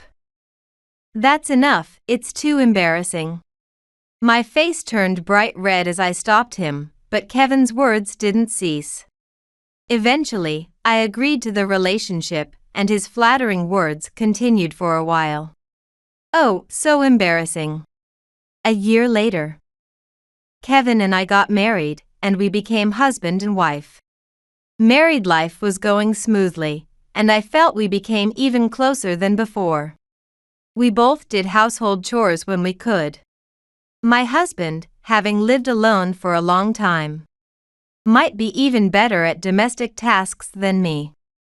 His cooking, when I was too tired to do anything else, was incredibly delicious.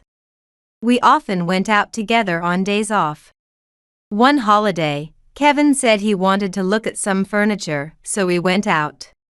It was then that I had a nightmare-like encounter with the devil again. Hey! I thought I saw some plain woman, and it was you. As I was looking at the bedding section, I heard a voice from behind. I knew without looking. Even after not seeing her for 4 years, she was unforgettable. Sarah. There stood my sister, with my ex-fiancé Howard by her side. Her features seemed harsher than before. Perhaps with age or her personality coming to the fore.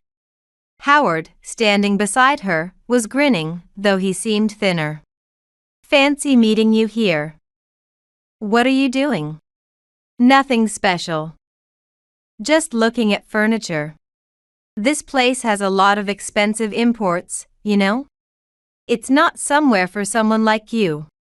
As usual, my sister's condescending attitude was exhausting.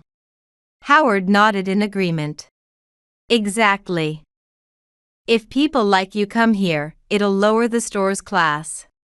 They'll think we're poor too. Just go home. I was irritated by their words, but responding was a waste of time. I remained silent. However, my silence seemed to irritate them even more, and their voices grew louder. Oh no, this is awful. This high-end store is ruined. Why would such a poor person come here? You can't even afford anything. That's right, poor people should go home. Other customers and the staff began to look over, wondering what was going on. Frustrated, I reached for my husband's hand to leave, but he didn't move. It was then that my sister and her husband finally noticed him. Oh. Who are you? I'm Megan's husband. My sister's eyes widened. Huh? You married this plain Jane? Seriously? Brave of you. Did you need a maid or something? Hilarious. We both do the household chores. It's natural since we both work. Really? Both working? Poor thing, your wife has to work because you're so poor. Poor you. As for me, I'm a full-time housewife living a comfortable life. We eat out more than half the week. We have money, so we hire someone for the housework. Sorry for being on the winning side. My sister's taunting and irritating way of speaking stretched my patience thin. She smirked at me as she spoke. I'm sorry for taking your wonderful fiancé. Thanks to that, you're stuck in a poor life even though you're married. And with such a dull man. You two are perfectly plain together. Aren't you upset that I'm happy? Jealous? Marriage to a man who can't even support his wife, typical of you. Suffer for life, you losers. That was the last straw. I could tolerate comments about me, but not about my husband. Listen, enough is. Megan, it's okay. Just as I was about to yell, my husband stepped forward. Nice to meet you, I'm Kevin, your sister's husband. Your name is Lame too. Thank you for that. Since we're here, here's my business card. As Howard took the business card, my husband looked at my sister. You say quite harsh things about Megan. It's the truth. Ugly women can be called ugly. That's my law. There's no such law. And to me, you're far uglier. Excuse me. Shall we call it the ugliness of your nature? You seem confident in your appearance. But don't you realize that your distorted personality shows on the outside? His words were polite, yet remarkably cutting. My sister's face quickly turned bright red. Don't joke. What about me is ugly? Everything. Beautiful people don't envy their sisters and steal their fiancés. What? When have I ever been jealous of Megan? People strive to get close to and surpass those they admire. Isn't Megan such a person for you? No, that's not it. I was surprised, not only by my husband's words but even more by my sister's reaction. I had never thought about it that way because my sister always looked down on me. But seeing her flustered, I began to wonder. If you don't care about someone, if they really don't matter to you, you would just ignore them. You wouldn't think to steal whoever Megan might bring around. Because they are not the partner you chose for yourself. Stealing from someone else means there is envy. Which you couldn't get something on your own that someone else did. I'm telling you, I'm not jealous. By stealing, you want to feel superior to others, right? It means you lack confidence. Confident people don't need to do that. They can live proudly without such acts. No, that's not. My sister was desperately trying to counter, but her voice was losing its strength. Hey! This name is... As if breaking the brief silence that had fallen, Howard suddenly shouted. He looked pale as he alternated his gaze between the business card and my husband. Shaking my sister's shoulder. What now? This name. I thought it looked familiar, so I checked, and oh. What? Kevin Anderson?